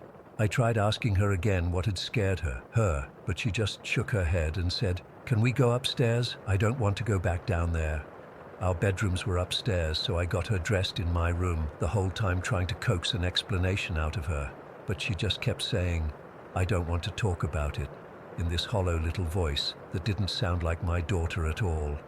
Mang Roberto arrived to take her to school, and I had to practically peel her off me. She didn't want to go, which was unusual. She normally loved school. I told her teacher what had happened when we arrived, that she'd had some kind of fright at home, and asked her to keep an eye on her. The whole drive to work after dropping her off, I kept thinking about how she'd screamed, and that strange path she'd taken to avoid, whatever it was. I called the school twice that day to check on her. They said she was quiet, but okay. When I picked her up that afternoon, she seemed better, more like herself. We got home around 4:30, and I noticed she hesitated at the front door, peering inside before entering. I asked her again what had happened that morning. We sat in the kitchen, not the living room, and finally, she told me. "There was a lady on the couch with me," she said, her voice barely above a whisper. I felt this cold feeling wash over me. "What lady, Anak? Did someone come into the house?" She shook her head. "She wasn't normal, Mommy. She was like a witch." My daughter had never been one for making up stories. She was imaginative, sure, but not the type to invent things for attention. The fear in her eyes was too real. "What do you mean, like a witch?" I asked, trying to keep my voice calm. "I was watching TV and I leaned forward to plug in my iPad," she explained. When I sat back up, she was there, just sitting on the other end of the couch. "What did she look like?" I asked, even though part of me didn't want to know. She was wearing a brown dress, like an old lady dress, and her face. Sophia shuddered. Her nose was really long, too long, and her eyes were black. Not dark brown like Lola's, black. She was looking at me, but not moving. I asked her if the woman had said anything or tried to touch her. "No," Sophia said. She just sat there smiling. "But it wasn't a nice smile, Mommy. That's when I screamed. And when you called me to come upstairs, I didn't want to walk past her. That's why I went around." I remember feeling sick to my stomach. We'd lived in that house for 3 years, with no issues, no strange occurrences, no unexplained noises, nothing that would suggest it was haunted, and yet the terror in my daughter's eyes was undeniable. That night, Sophia refused to sleep in her own room. She stayed with me, clinging to me all night. I didn't sleep much, just lay there listening to every creak and settling noise in the house, wondering if we were truly alone. The next morning, I asked her if she wanted to stay home from school, but surprisingly, she said no. "I don't want to be in the house," she told me, which broke my heart. I called a priest that day. Father Reyes came by that evening and blessed the house. He sprinkled holy water in every room, paying special attention to the living room and that couch. Sophia stood behind me the whole time, refusing to enter the living room. The priest said he didn't sense anything malevolent, but recommended we pray together as a family. That night, I went through some old photos of the house from when we first moved in, wondering if I'd missed something. There was nothing unusual. I even called the previous owners, making up some excuse about finding old mail. They seemed surprised to hear from me, but said they'd had no issues in the 20 years they'd lived there. For the next few weeks, Sophia refused to be alone downstairs. She wouldn't sit on that couch again, even after I rearranged the furniture and eventually replaced it altogether. She'd still take that same detour through the dining area to reach the stairs, like the memory of whatever she'd seen was physically occupying that space. I spoke to a child psychologist, wondering if it could have been some kind of waking nightmare or hallucination, but they said Sophia showed no signs of any psychological issues that would cause such visions. She was a perfectly healthy, if now somewhat anxious, child.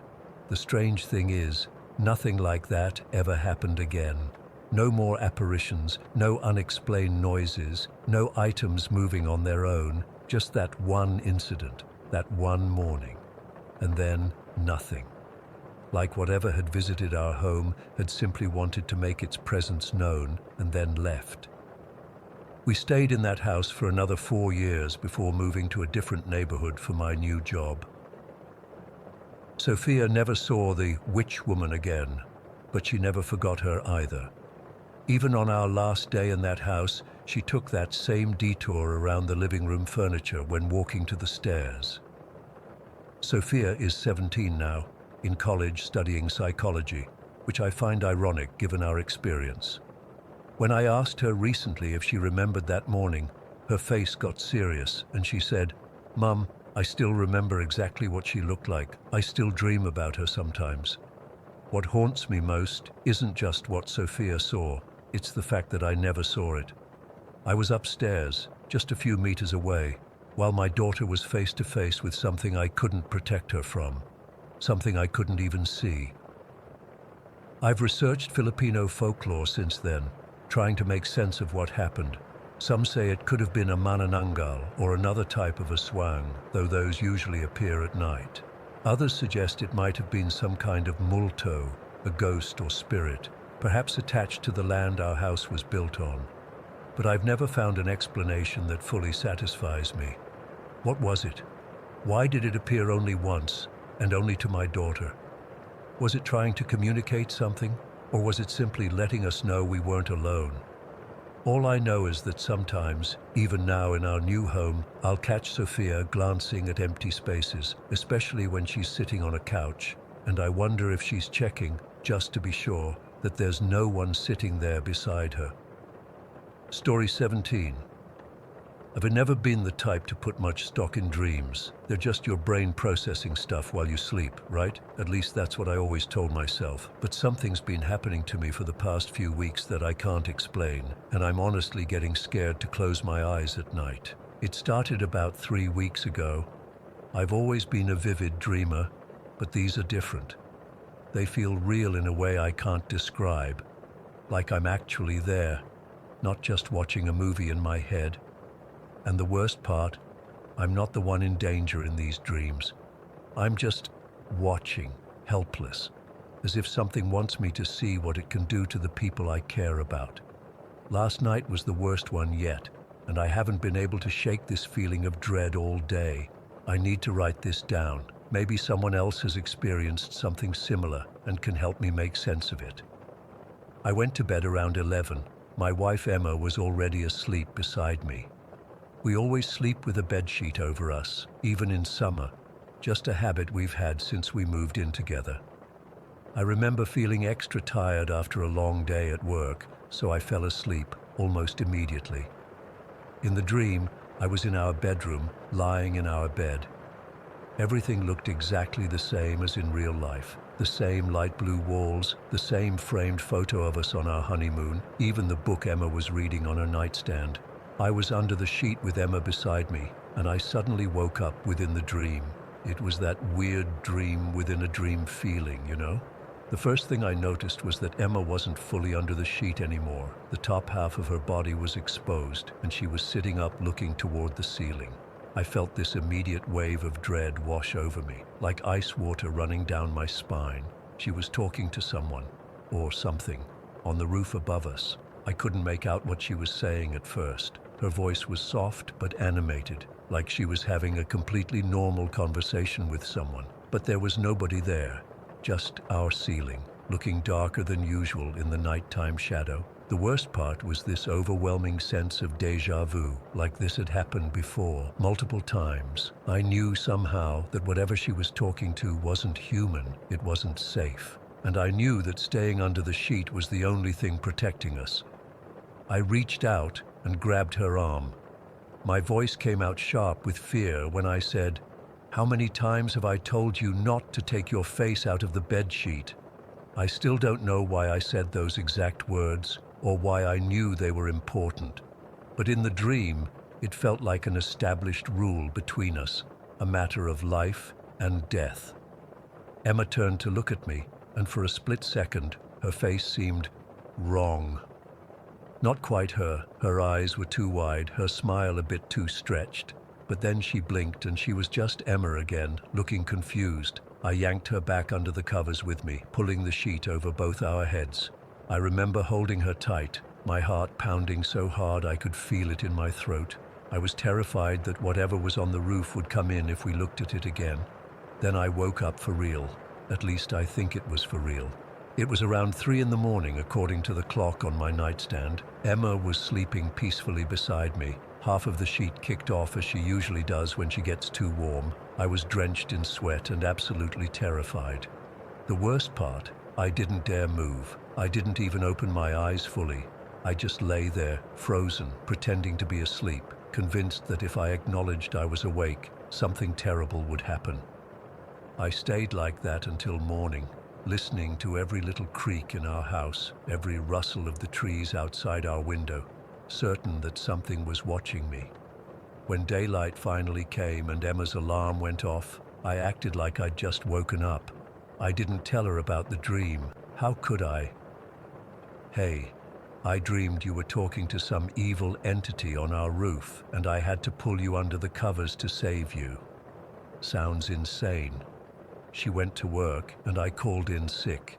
I couldn't face leaving the house. I spent most of yesterday trying to distract myself, convince myself it was just a nightmare. I even looked up scary dreams about bedsheets online, thinking maybe I'd seen a movie that triggered it or something. Found nothing helpful, just typical dream interpretation nonsense. By evening, I was exhausted from not sleeping properly. Emma suggested I take a sleeping pill and get an early night. I was reluctant, but agreed. Maybe a dreamless sleep was what I needed. That's when the second dream happened.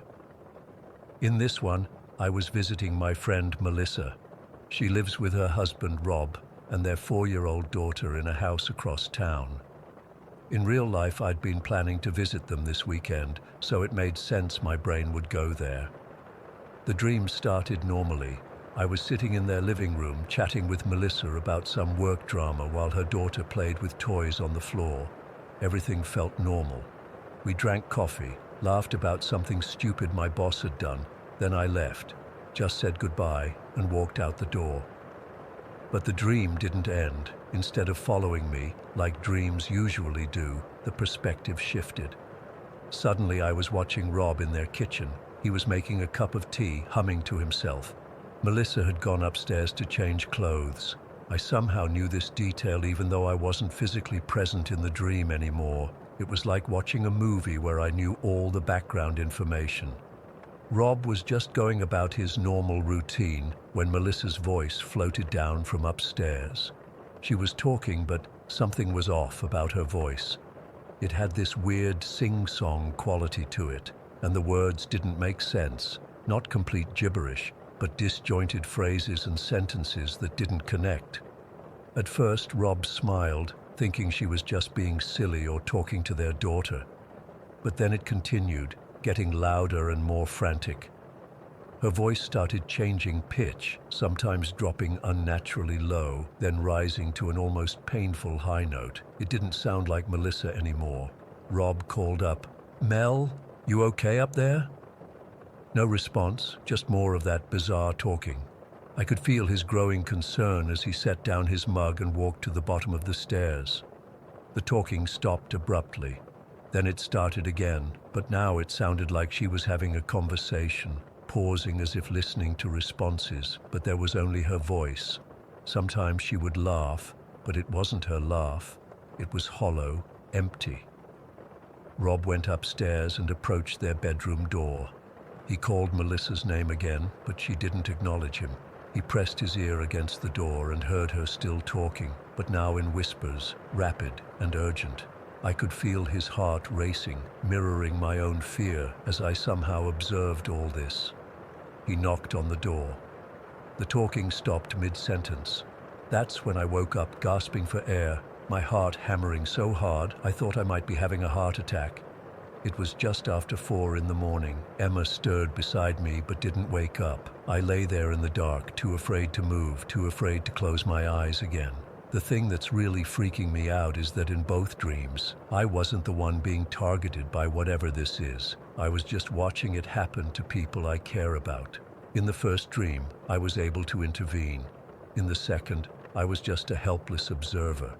But both times, I woke up with this bone-deep certainty that something supernatural or spiritual was involved, and that it was still present even after I woke up. I've never been a particularly spiritual person. I don't believe in ghosts or demons or whatever. But these dreams, they feel like warnings or threats, like something is showing me what it can do to the people I love. I haven't called Melissa. What would I even say? Hey, had a dream where your wife was possessed, just checking you're all good? But I keep checking my phone, half expecting a call with bad news. I haven't slept properly in days now. I'm running on coffee and fear. Emma's noticed something's wrong. She keeps asking if I'm okay, if there's something on my mind. I've just blamed it on work stress. How do you tell someone you're afraid to sleep because you might witness them being taken over by something evil? The worst part is the feeling that persists after waking up. That sense that I'm being watched, that these aren't just dreams but glimpses of something real. Sometimes I catch movement out of the corner of my eye, but when I turn to look, nothing's there. I don't know what to do. I'm afraid of what I might see if I fall asleep tonight. I'm afraid these dreams might be building up to something. Why am I being shown these things? What am I supposed to do with this information? If anyone has experienced anything like this or knows what might be happening, please help. I can't keep going like this, but I'm terrified of what might happen if these dreams continue, or worse, if they start coming true. Emma's out with friends tonight. I'm home alone, and every noise is making me jump. I've got all the lights on, and I'm planning to stay awake as long as I can. But eventually, I'll have to sleep, and I don't know what will be waiting for me when I do. Story 18. I still can't sleep some nights when I think about what happened 6 years ago. I was 10 years old then, just a kid who thought the scariest things in life were horror movies or thunder during a storm. I'm 16 now, but what I saw that night changed everything I believed about what's real and what isn't. Our neighborhood was pretty normal, middle-class, quiet streets, the kind of place where parents let kids stay out until streetlights came on. There was this Vietnamese church about half a block from my house. Nothing special about it really, just a small building with a yard surrounded by a chain-link fence. During the day it was just another building, but at night it always looked different, darker somehow, like it was watching the neighborhood. It was late June, almost summer break, and my parents had started letting me stay out a bit later since school was nearly finished. My neighbor Ethan lived 3 houses down. He was also 10, and we'd been friends since kindergarten. That night we'd been playing video games at my house until about 10:30, when his mom called and said he needed to head home soon. We decided to hang out in my front yard for a while before he had to go. It was a Friday night, so our parents were being more lenient about bedtime. The air was warm but not too humid yet. That would come later in July when going outside felt like walking into soup. We were just messing around, talking about a new game that was coming out when it happened. It must have been around 11 o'clock. The neighborhood was quiet, most houses had their lights off, and there was hardly any traffic. Just the occasional sound of crickets and distant frogs from the creek behind our neighborhood. The church was directly in our line of sight from my front yard, maybe 100 yards away. The motion sensor light on the side of the church suddenly clicked on. This wasn't unusual. Sometimes cats or raccoons would trigger it. But what we saw in that light, I still get cold all over when I think about it. A figure was walking across the churchyard.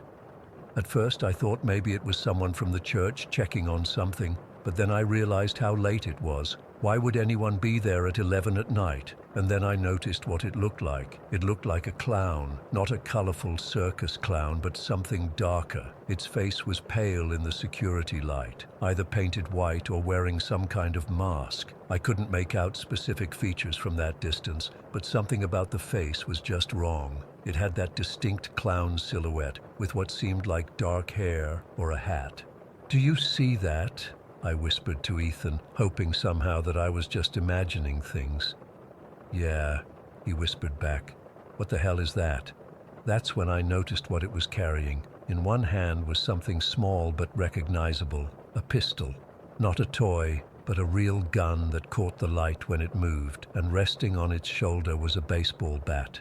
The sight of those weapons made my stomach drop. The figure was walking back and forth across the yard, almost pacing. It moved in a strange way, not exactly limping, but not normal walking either. Kind of jerky, like a wind-up toy that wasn't working right for what felt like forever, but was probably 20 or 30 seconds. We just stood there, frozen, watching this armed clown pace in the churchyard. I remember thinking we should run inside, tell my parents, call the police, anything. But I couldn't move. It was like my feet had grown roots into the ground. My heart was hammering so hard I could hear it in my ears. Then it happened. The figure took about 3 more steps toward the side of the church, and then it just wasn't there anymore. It didn't walk behind something. It didn't duck down. It didn't run away. It literally disappeared mid-step, like someone had just erased it from existence. One second it was there, the next, nothing, like it had walked through an invisible door. The motion light stayed on for another minute or so, illuminating the empty yard before clicking off and leaving everything in darkness again. "Did you?" Ethan's voice cracked. "Did you see that?" "It disappeared," I managed to say. My mouth was so dry it hurt to speak. "It just vanished." We both stood there for another minute, staring at the dark churchyard, waiting for the figure to reappear. But nothing happened. No motion light, no clown, nothing. "We need to tell your parents," Ethan finally said. We ran inside, practically tripping over each other. My parents were in the living room watching TV. When they saw our faces, they immediately knew something was wrong. We tried to explain what we'd seen, talking over each other, our words coming out jumbled and panicked. My dad grabbed a flashlight and went outside to look around while my mom called Ethan's parents.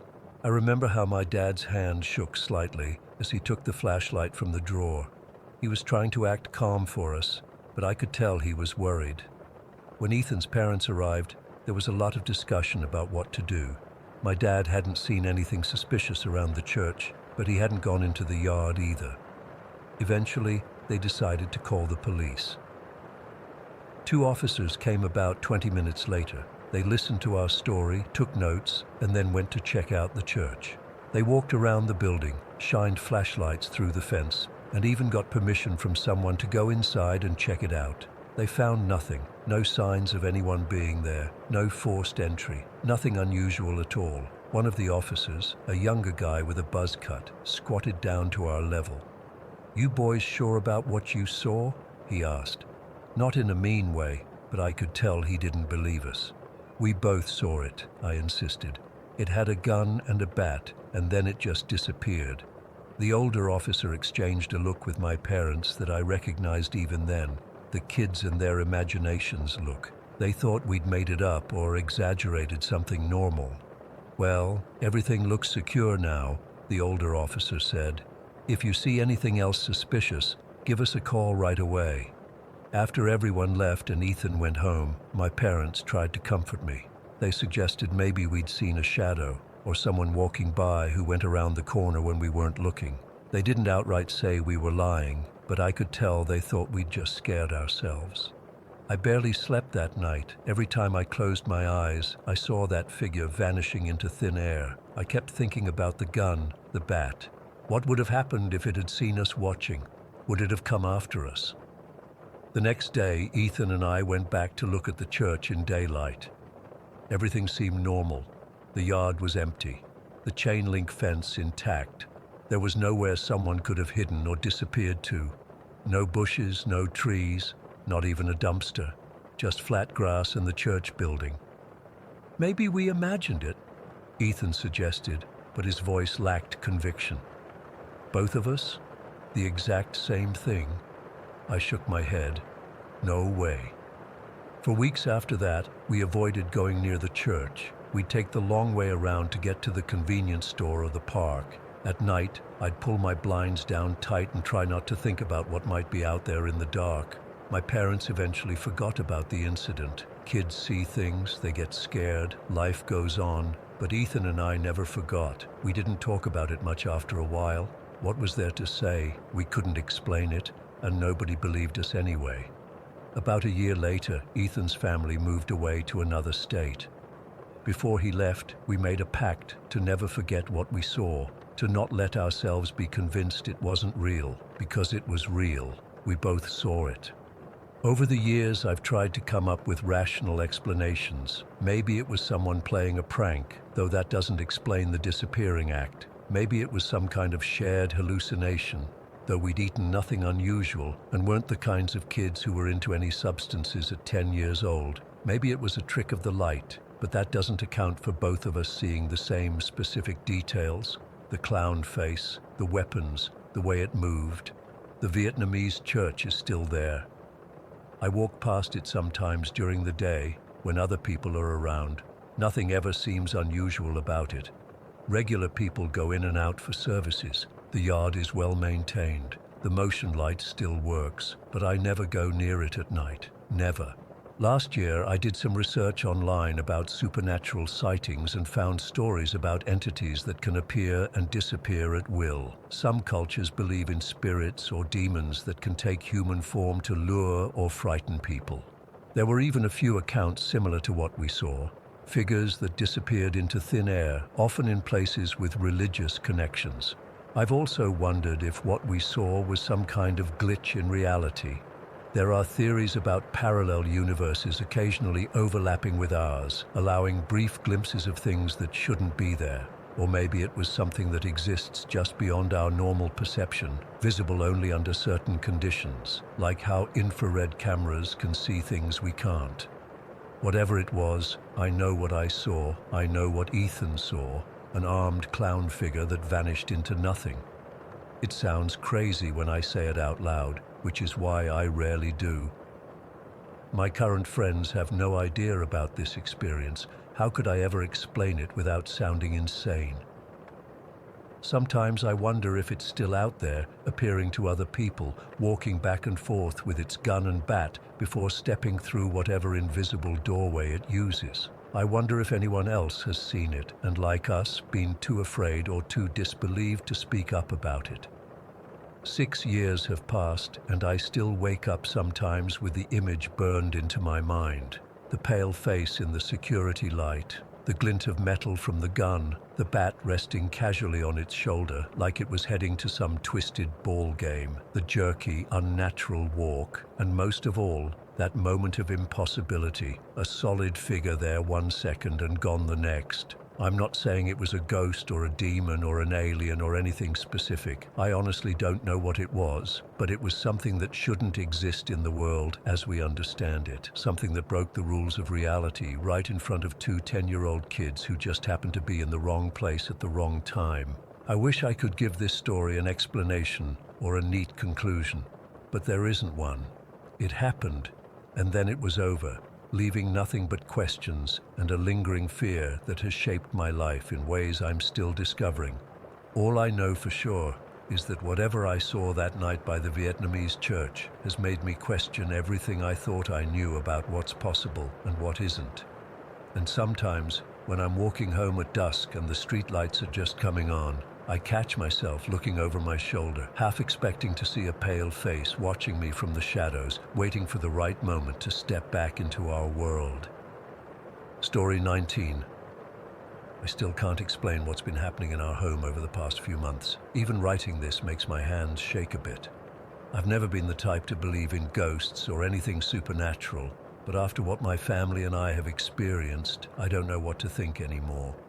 We moved into our house in Oak Ridge about 2 years ago. It's nothing fancy, just a typical suburban home built in the early 90s with 4 bedrooms and a decent yard. My wife Anna and I thought it would be perfect for raising our 2 boys, Tyler, 8, and Ethan, 12. The previous owners seemed normal, and the house inspection came back clean. Nothing out of the ordinary. We brought along our cat, Mittens, a grey tabby who's been with us for about 6 years now. We also had to bring the remains of our 2 deceased cats, Shadow and Whiskers, who we had buried in the backyard of our previous home. We couldn't bear to leave them behind, so we carefully dug up their little graves and reburied them in a corner of our new backyard. Everything was fine for the first year and a half. Then, this past spring, we had to replace a failing retaining wall in the backyard. The contractor informed us that we needed to move the cats' graves since they were too close to where the new wall would go. I remember feeling uncomfortable about disturbing them again, but we had no choice. We moved their remains to a spot closer to the house, beneath the kitchen window. That's when things started to change. About a week after moving the graves, Tyler started complaining about not being able to sleep. He said he felt like someone was sitting on his bed at night, putting pressure on his back. At first, we dismissed it as nightmares or his imagination. He's always been our more sensitive child. But then Ethan, who's usually the practical one, mentioned seeing what he described as a white ball floating around his room at night. I'll never forget the first time I experienced something myself. It was around 11 at night, and Anna had already fallen asleep. I was lying in bed with Mittens curled up beside me, scrolling through my phone. Suddenly, I heard the distinct sound of cat paws tapping along the hardwood floor in our hallway. It's a sound any cat owner would recognize, that light, rhythmic pattern of paws walking across a hard surface. I automatically assumed Mittens had jumped off the bed without me noticing. But when I looked down, she was still there beside me, and she was staring intently at the bedroom doorway, her ears perked forward, body completely rigid. I felt this cold sensation wash over me. The tapping continued for maybe 5 more seconds, then stopped. Mittens stayed frozen, staring at nothing, for almost a minute afterward. I convinced myself it was just the house settling or maybe a mouse in the walls, but deep down, I knew what I'd heard. Those weren't random noises. They were deliberate footsteps, cat footsteps. After that night, things escalated quickly. I started having incredibly vivid dreams about Shadow, our black cat who died 3 years ago. In one particularly disturbing dream, though it felt more like a visitation, I woke up in the dream to find Shadow sitting on my chest, staring at me with those yellow-green eyes of his. He looked exactly as he had in life, down to the white patch on his chest. I could feel his weight, hear his purring. He stood up, walked across my body, then jumped down and padded into our bathroom. When I followed him, he was gone. I woke up for real then, my heart pounding, completely disoriented. I swear I could still feel the slight indentation on my chest where he'd been sitting.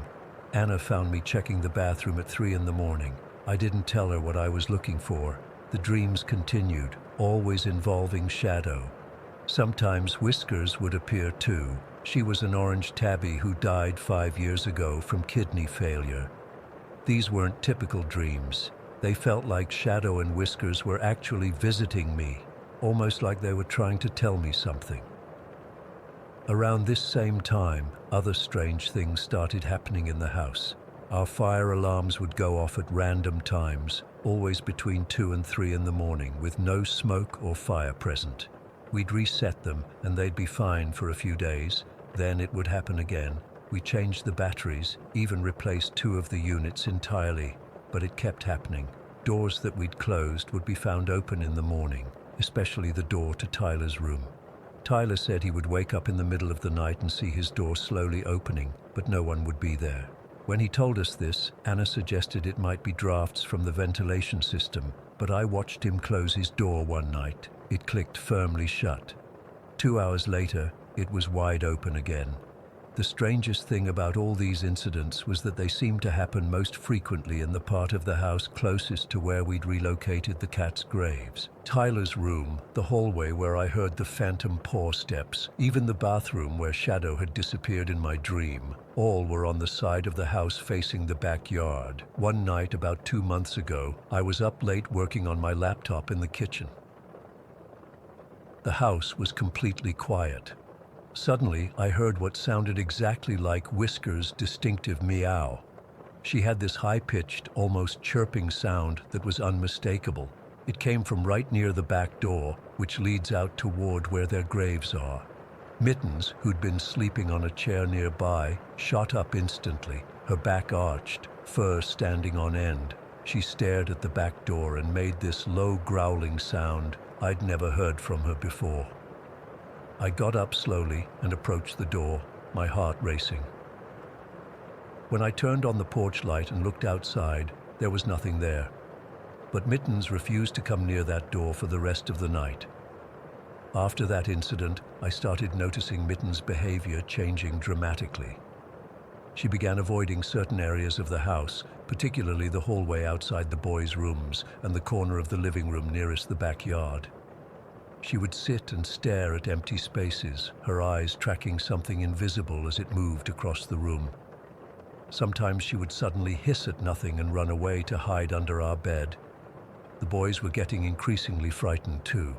Tyler started refusing to sleep in his own room, saying he felt like someone was watching him all night. We let him sleep with Ethan for a while, but then Ethan started complaining too.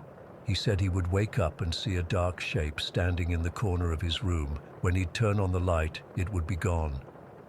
About a month ago, Anna finally had her own experience. She was alone in the kitchen making dinner when she felt what she described as a cold rush of air pass by her.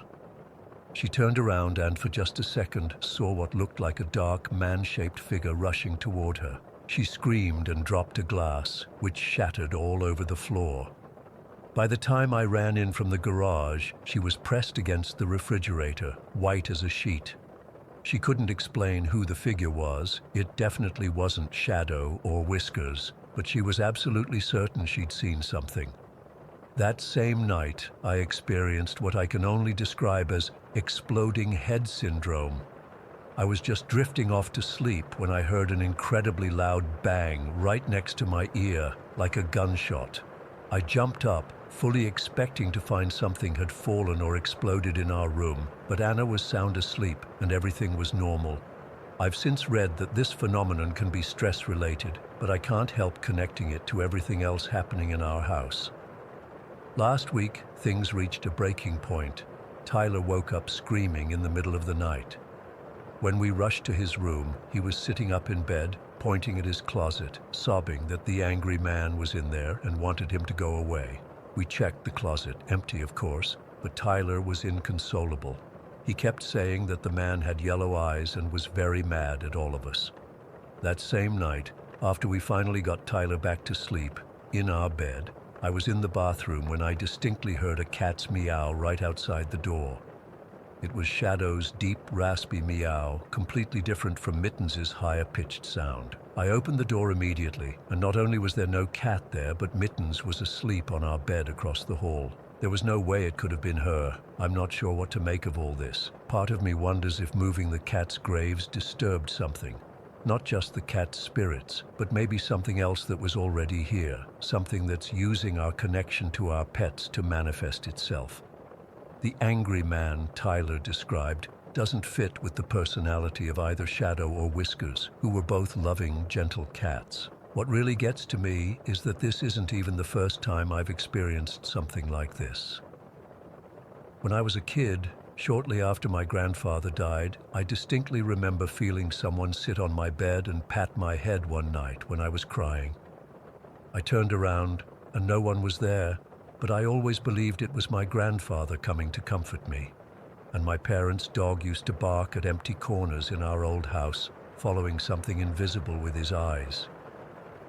It makes me wonder if there's something about our family that attracts these experiences, something that follows us wherever we go. The thought terrifies me.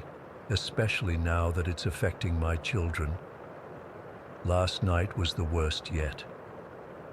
I woke up around 3 in the morning to find Mittens standing at the foot of our bed, her back arched, staring at the bedroom doorway. I followed her gaze and saw what looked like a dark shadow moving across the hallway. It wasn't human-shaped. It was lower to the ground, moving with the distinctive gait of a cat. But it was much larger than any house cat should be, almost the size of a small dog. As I watched, frozen, it turned toward our room. I couldn't make out any features, except for 2 glowing yellowish points where its eyes should be. Mittens made a sound I've never heard before, not a hiss or a growl, but a low, mournful cry. The shadow cat stood there for what felt like minutes, but was probably only seconds. Then it turned and moved down the hallway toward the boys' rooms. I jumped out of bed to follow it, terrified it was heading for Tyler's room, but by the time I got to the hallway, it was gone. I checked on both boys. They were sleeping peacefully. When I returned to our bedroom, Anna was sitting up asking what was wrong. I couldn't bring myself to tell her what I'd seen. I don't know what's happening in our house. I don't know if moving those graves awakened something or if whatever's happening would have happened anyway. All I know is that it's getting worse, and I'm scared for my family. I'm scared for Mittens, and I'm starting to wonder if the angry presence Tyler described is really what's behind all of this. Not our deceased pets, but something else that's using our emotional connection to them to get to us. Tonight, I plan to sit up and watch. I've set up a camera in the hallway, though I doubt it'll capture anything. Whatever this is, I don't think it wants to be seen, at least not on video, but I need to know what we're dealing with. I need to know if we should leave this house before something happens that can't be undone. Story 20. I still get chills thinking about what happened that night. It's been 4 years, but I remember every detail like it was yesterday. I was 16 at the time, and my best friend Kezia and I were so excited when my mom told us we'd be staying overnight at this super old castle in Poland during our vacation. My mom had this whole trip planned out for us. She works at a travel agency and has connections with tour guides all over Europe, so we got to do all these special tours that regular tourists don't get to do. The castle was called Najdzik, though some people called it Dunajec Castle. It was this massive medieval fortress from the 1400s, all stone walls and narrow windows. When we first pulled up in our rental car, I remember thinking it looked exactly like something from Game of Thrones. The castle stood on this small hill, surrounded by these really tall pine trees. It was May 2019, and everything was so green and beautiful. The weather was perfect, not too hot, with this light breeze that made the leaves rustle. My dad kept taking pictures of everything, saying how the lighting was perfect. My mom was chatting with the tour guide in Polish. Her parents are from Poland, so she's pretty fluent. I remember being super impressed when we walked through the main gates. The courtyard had these ancient cobblestones that were uneven from centuries of people walking on them. The guide, this older guy named Marek, with a really thick accent, told us about how knights used to train in that very courtyard, and I could almost picture them in their armor. He showed us the great hall where they used to have feasts and the dungeon where they kept prisoners. The whole place had this heavy feeling of history. What I didn't know then was that my mom had deliberately kept some information from us. She later admitted she didn't tell us that Najdzik was considered one of the most haunted places in Poland because she didn't want to spook us girls. Looking back, I wish she had warned us. I might have been better prepared for what happened. The coolest part was that we were actually going to sleep in the castle. There were a few rooms in one of the towers that had been converted for guests. Our room was in what they called the Pillar, this tall, narrow tower on the north side of the castle. It was a circular room with stone walls and these thick wooden beams across the ceiling. There was one window with a deep stone sill that looked out over the forest. The bathroom was surprisingly modern though, which was a relief. My parents had the room next door, connected by this short hallway. We had dinner in the castle's restaurant, this really cool place in what used to be the kitchens, with a massive fireplace and iron chandeliers. The food was traditional Polish stuff, pierogies and this amazing wild mushroom soup. We were all laughing and having such a good time. After dinner, my parents were tired from the drive, so they went back to their room around 10. Kasia and I weren't sleepy at all. We were too excited about staying in an actual castle. We decided to watch some movies on my laptop. Our room had this weird energy from the start. Not necessarily bad, just old. Like you could feel all the years piled up in the stones. The walls were so thick that once my parents left, it felt like we were completely isolated from the rest of the world. We pushed the two twin beds together and sat with our backs against the wall, my laptop between us. We were watching some comedy, I don't even remember which one now, when it happened. It was around midnight. The change came so suddenly that we both felt it at the exact same moment. The air in the room got heavy, like when a thunderstorm is about to hit, but worse. It felt like something was pressing down on my chest, making it hard to breathe. The temperature dropped noticeably. I remember seeing goosebumps appear on my arms at the same time they appeared on Kasia's. "Do you feel that?" she whispered, and I just nodded, not wanting to speak out loud. It wasn't just cold or a weird draft. It was a presence. Something was in the room with us, something that wasn't there before. The movie kept playing, but neither of us was watching it anymore. My eyes kept darting around the room, trying to see what I could feel. There was nothing visible, but the feeling of being watched was overwhelming. You know that sensation when someone's staring at you from behind? It was like that, but 100 times stronger. My skin was crawling, and I felt this pressure building in my ears, like when you're on an airplane. Kasia suddenly grabbed my arm so hard it hurt. She was looking at a specific spot in the room, the corner behind this old wooden dresser near the door. "There's something there," she whispered. "I can feel it. Something bad." I looked where she was pointing, and though I couldn't see anything with my eyes, I somehow knew exactly what was there. It's hard to explain, but it was like my mind could perceive it even if my eyes couldn't. It was a woman, tall, with long blonde hair that seemed to float around her like she was underwater. She wasn't solid. It was more like she was made of this golden mist. But the energy coming from her was so intense, sad and angry and negative all at once. The weirdest part? I hadn't said a word about what I was sensing, and neither had Kasia. But when we finally talked about it later, we had both seen exactly the same thing in our minds. The same blonde woman, the same golden hair, the same terrible sadness and rage. We were completely frozen with fear. I wanted to scream for my parents, but my voice wouldn't work. It was like my throat had closed up. The room felt electrified, charged with this negative energy that seemed to be coming in waves from that corner. The movie's light flickered on our faces, but the corner where she was stayed impossibly dark, like the light couldn't reach it. I remember thinking, this isn't happening. This can't be real. But it was. Every instinct in my body was screaming danger. Kasia and I huddled together, pulling the blankets up like they could somehow protect us. My heart was beating so hard I thought it might burst out of my chest. The presence didn't move closer, but it didn't leave either. It just watched us. I could feel its attention on me, like being under a microscope. Time seemed to stretch out forever. I have no idea how long we sat there, paralyzed with fear. It could have been minutes or hours. The worst part was not knowing what it wanted. Was it angry that we were in its space? Was it trying to communicate something? All I knew was that the sadness and rage coming from it was almost tangible, like I could reach out and touch it. Eventually, exhaustion overtook fear. I don't remember falling asleep, but I must have, because the next thing I knew, it was morning. Sunlight was streaming through the window, and the room felt normal again. Just an old stone room in an ancient castle. Kasia and I looked at each other, both pale and with dark circles under our eyes. "Did that really happen?" she asked in a small voice. I nodded. Neither of us had dreamed it.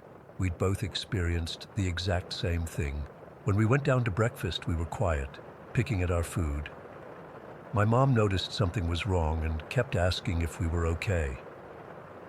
Finally, I told her what had happened. I expected her to laugh it off or tell us it was just our imagination. Instead, she got this strange look on her face and exchanged glances with my dad. Then she told us about the legend of Nudzik Castle, a story she'd deliberately not shared with us before. According to local folklore, a young noblewoman with golden blonde hair had lived in the castle centuries ago. She had fallen in love with a knight, but her father, the castle lord, had arranged for her to marry a wealthy merchant instead. When she refused, her father flew into a rage. Some versions of the story say he killed her himself. Others say he ordered his guards to do it, but all versions end the same way. They threw her body down the castle well to hide what they'd done. The legend says her spirit still haunts the castle, especially the North Tower, exactly where our room was located. People claim she's searching for something she lost or protecting something hidden within the castle walls. As my mom told the story, Kasia and I stared at each other in shock. We hadn't known anything about this legend, yet we had both sensed the same blonde woman, filled with the same sadness and rage that would make sense for someone who had been murdered by her own family. The tour guide, Marek, overheard our conversation and came over. He wasn't surprised at all by our experience. "The Lady of Nightingale Castle visits many guests," he said in his thick accent. "Some say she appears to young women especially, perhaps seeing herself in them."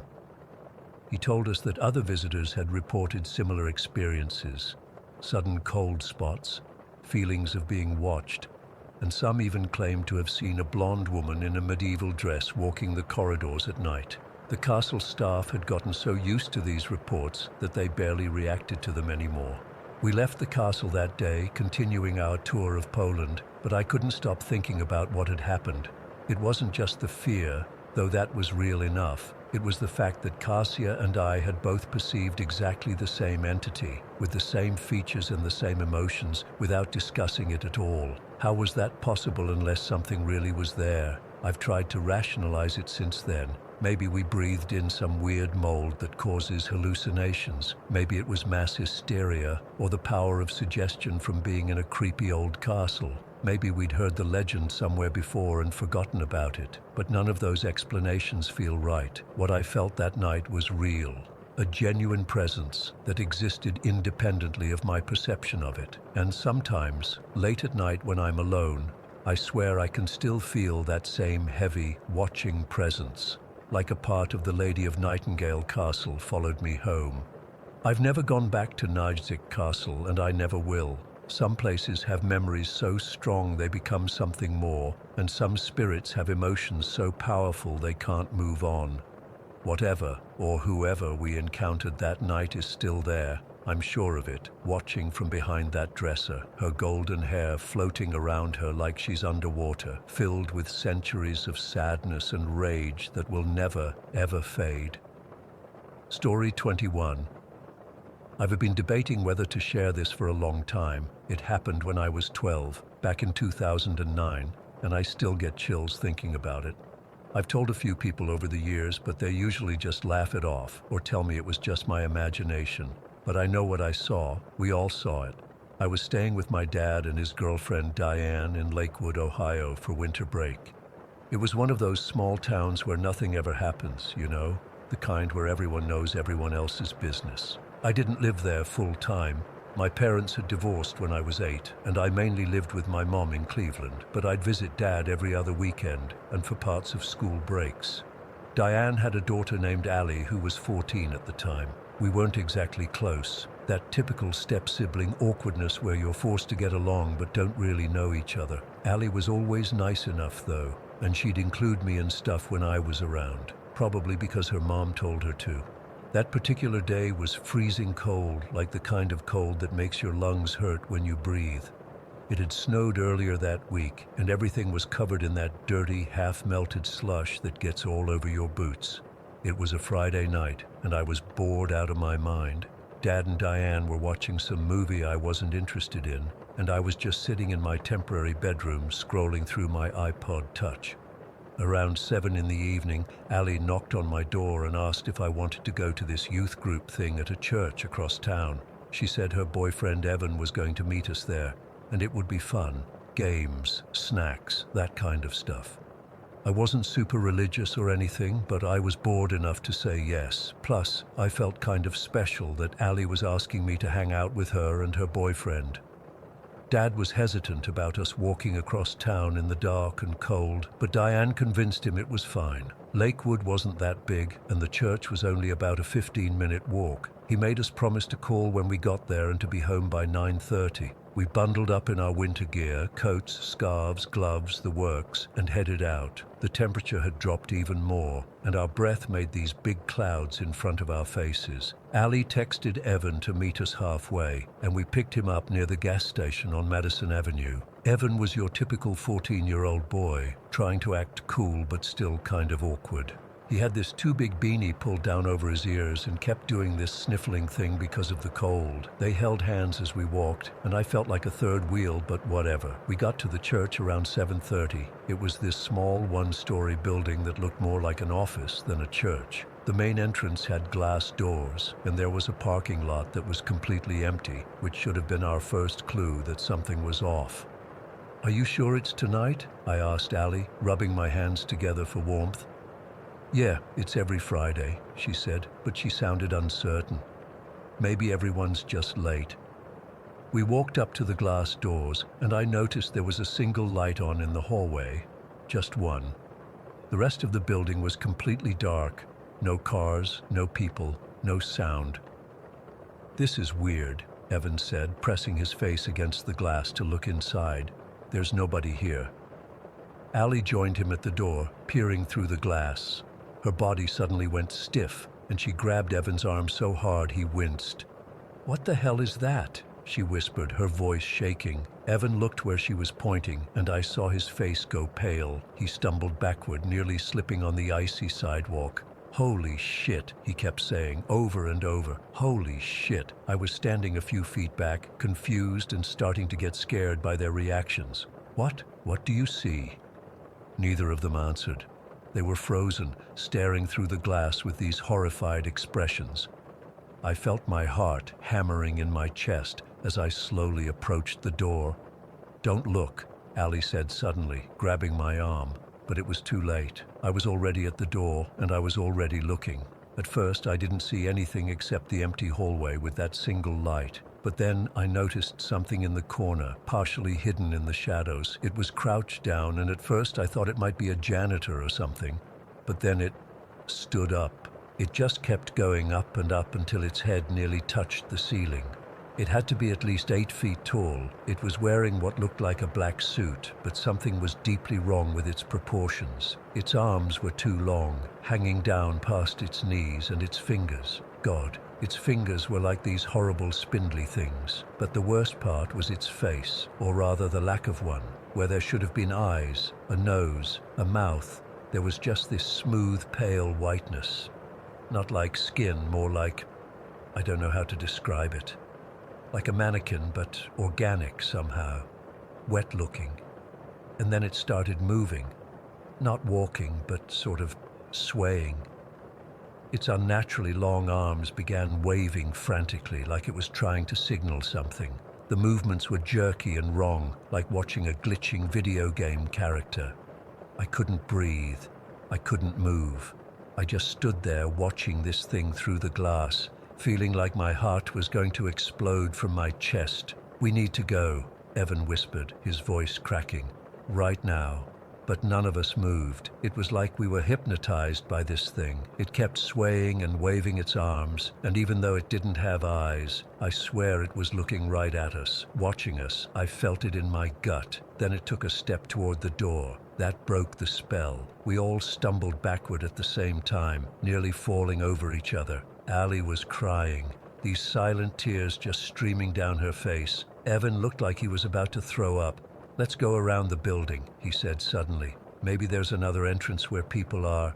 "Are you insane?" Ali hissed. "We need to get out of here." I agreed with Ali, but for some reason, we followed Evan as he walked around the side of the building. It was like part of me needed to know what was happening, even though I was terrified. As we crept along the side wall, we started hearing this tapping sound from inside. Tap, tap, tap, rhythmic, deliberate. Like someone, or something, was knocking on the windows, following our progress from inside the building. We reached the back of the church, where there was another door, locked, with no lights visible inside. The tapping continued, always just on the other side of the wall from where we were standing. "It's following us," I whispered, my voice coming out all shaky and weird. Evan tried to act brave, but I could see his hands trembling. "It's probably just the heating system or something." But we all knew it wasn't. We made it around to the other side of the building, and the tapping suddenly stopped. The silence was somehow worse. The three of us stood there in the freezing cold, not saying anything, just listening to the sound of our own breathing. Then Ali's phone rang, making us all jump. It was Diane, asking why we hadn't called to say we'd arrived safely. Ali's voice was surprisingly steady as she explained that the youth group must have been cancelled because no one was there. She didn't mention what we'd seen. We practically ran the whole way back, not saying a word to each other. My lungs burned from the cold air, and my legs felt like jelly, but I didn't care. I just wanted to get as far away from that place as possible. When we got back to the house, Dad and Diane asked us what happened, and Ali just mumbled something about the event being cancelled. Evan went home immediately, barely saying goodbye. I remember how pale and sweaty he looked despite the freezing temperature. That night, I couldn't sleep. Every time I closed my eyes, I saw that faceless thing swaying in the hallway, its arms waving frantically. I kept thinking about how it had followed us around the building, tapping on the walls. I was convinced it was going to show up at our house next. The next morning, Ali acted like nothing had happened. When I tried to bring it up while we were alone in the kitchen, she shut me down completely. "I don't want to talk about it," she said, not meeting my eyes. It was probably just some weird shadows or something. But I knew she had seen the same thing I had. I knew from the way her hands shook as she poured her cereal, from the dark circles under her eyes that matched mine. For years, I tried to convince myself it had been my imagination. Maybe it was a custodian or a homeless person who had found their way inside. Maybe the height and the missing face were just tricks of the light and my scared 12-year-old brain filling in the blanks. But 3 years ago, when I was 21, I met up with Ali during Christmas break. We'd stayed in touch somewhat over the years, mainly through social media. We were having coffee, catching up on life, when I finally got the courage to bring it up. "Do you remember that night at the church in Lakewood?" I asked, trying to sound casual. "When we were kids?" The color drained from her face.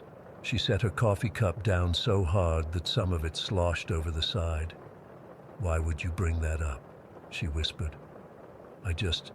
I need to know if you saw what I saw," I said. "The tall thing with no face." She was quiet for a long time, staring down at her coffee. Then she nodded. "Just once." "Evan and I talked about it once, a few weeks after it happened," she said, her voice barely audible over the cafe noise. "He saw it too. Exactly the same thing. We made a pact never to talk about it again." "What do you think it was?" I asked. She shook her head. "I don't know. I don't want to know. But it wasn't human, Emma. Whatever was in that building that night wasn't human. I've spent years trying to rationalize what happened. I've researched local legends, paranormal phenomena, everything I could think of. People always bring up Slender Man when I describe what we saw, but this was back in 2009, before Slender Man was really a big thing, and what we saw felt real. Not like an internet creation. To this day, I can't explain what we encountered in that church. All I know is that 3 people saw the exact same thing, a faceless, impossibly tall entity that moved in ways nothing should be able to move. And sometimes, on cold winter nights, I still hear that rhythmic tapping on my walls, like something is trying to get in. Story 22. I still can't talk about what happened that night without getting chills. I'm 32 now, but the memories are as vivid as if it happened yesterday. I was 10 years old, and my little brother Ethan was just 6 when it all started. I've never shared this with anyone outside my family, but I need to get it off my chest. Maybe someone here has experienced something similar. It began with the nightmares. Not just any nightmares. The exact same ones, night after night, for both of us. In mine, I'd be running down our hallway, heart pounding, hearing these tiny footsteps multiplying behind me. I never saw them clearly, just small, darting shadows with these weird, hunched silhouettes. I'd always wake up right as they were about to catch me, drenched in sweat and breathing hard. One morning over breakfast, Ethan mentioned having a bad dream. When he described it, my spoon froze halfway to my mouth. It was identical to mine, the same shadows chasing him down our hallway. My mom noticed my reaction and asked what was wrong, but I just shrugged it off. I didn't want to scare Ethan more than he already was. For about a week, we both kept having these dreams. Our parents were understanding but dismissive. Dad would ruffle Ethan's hair and say, "It's just your imagination working overtime, buddy." Mom was gentler, checking under our beds and in our closets to show us nothing was there.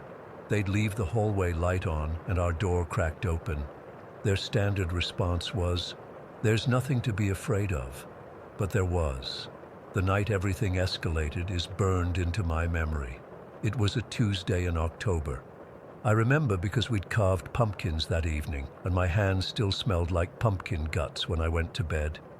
I woke up around 2 in the morning to Ethan screaming, not the usual nightmare whimpers, but full-on, blood-curdling screams. I shot up in bed and saw him standing on his mattress, pressed against the wall, pointing toward our bedroom door. His face was white as a sheet. "It's there, Marcus. The goblin. It's right there in the hallway." I looked but couldn't see anything in the dim glow of our nightlight. Dad came running in seconds later, flipping on the light. Mom was right behind him. "There was a goblin," Ethan sobbed. "It was small and dark, and it was coming to get me." Dad checked the whole house while Mom sat with us. I remember how tightly Ethan clung to her, his little body shaking uncontrollably. Dad found nothing, of course. They chalked it up to a particularly vivid nightmare and eventually got Ethan to sleep between them in their bed. The next day should have been normal, but there was this tension in the air I couldn't explain, like the house was holding its breath. That night, I went to bed feeling on edge. I kept my toy baseball bat beside me, though I didn't tell anyone why. Around midnight, I heard it, the sound of tiny feet padding down the hallway outside our door. Not just walking, running back and forth like they were excited about something. I lay frozen, too terrified to call out. The sound stopped right outside our door, and I heard this weird scratching like little claws on the wood. I squeezed my eyes shut and pulled the covers over my head, heart thundering in my chest.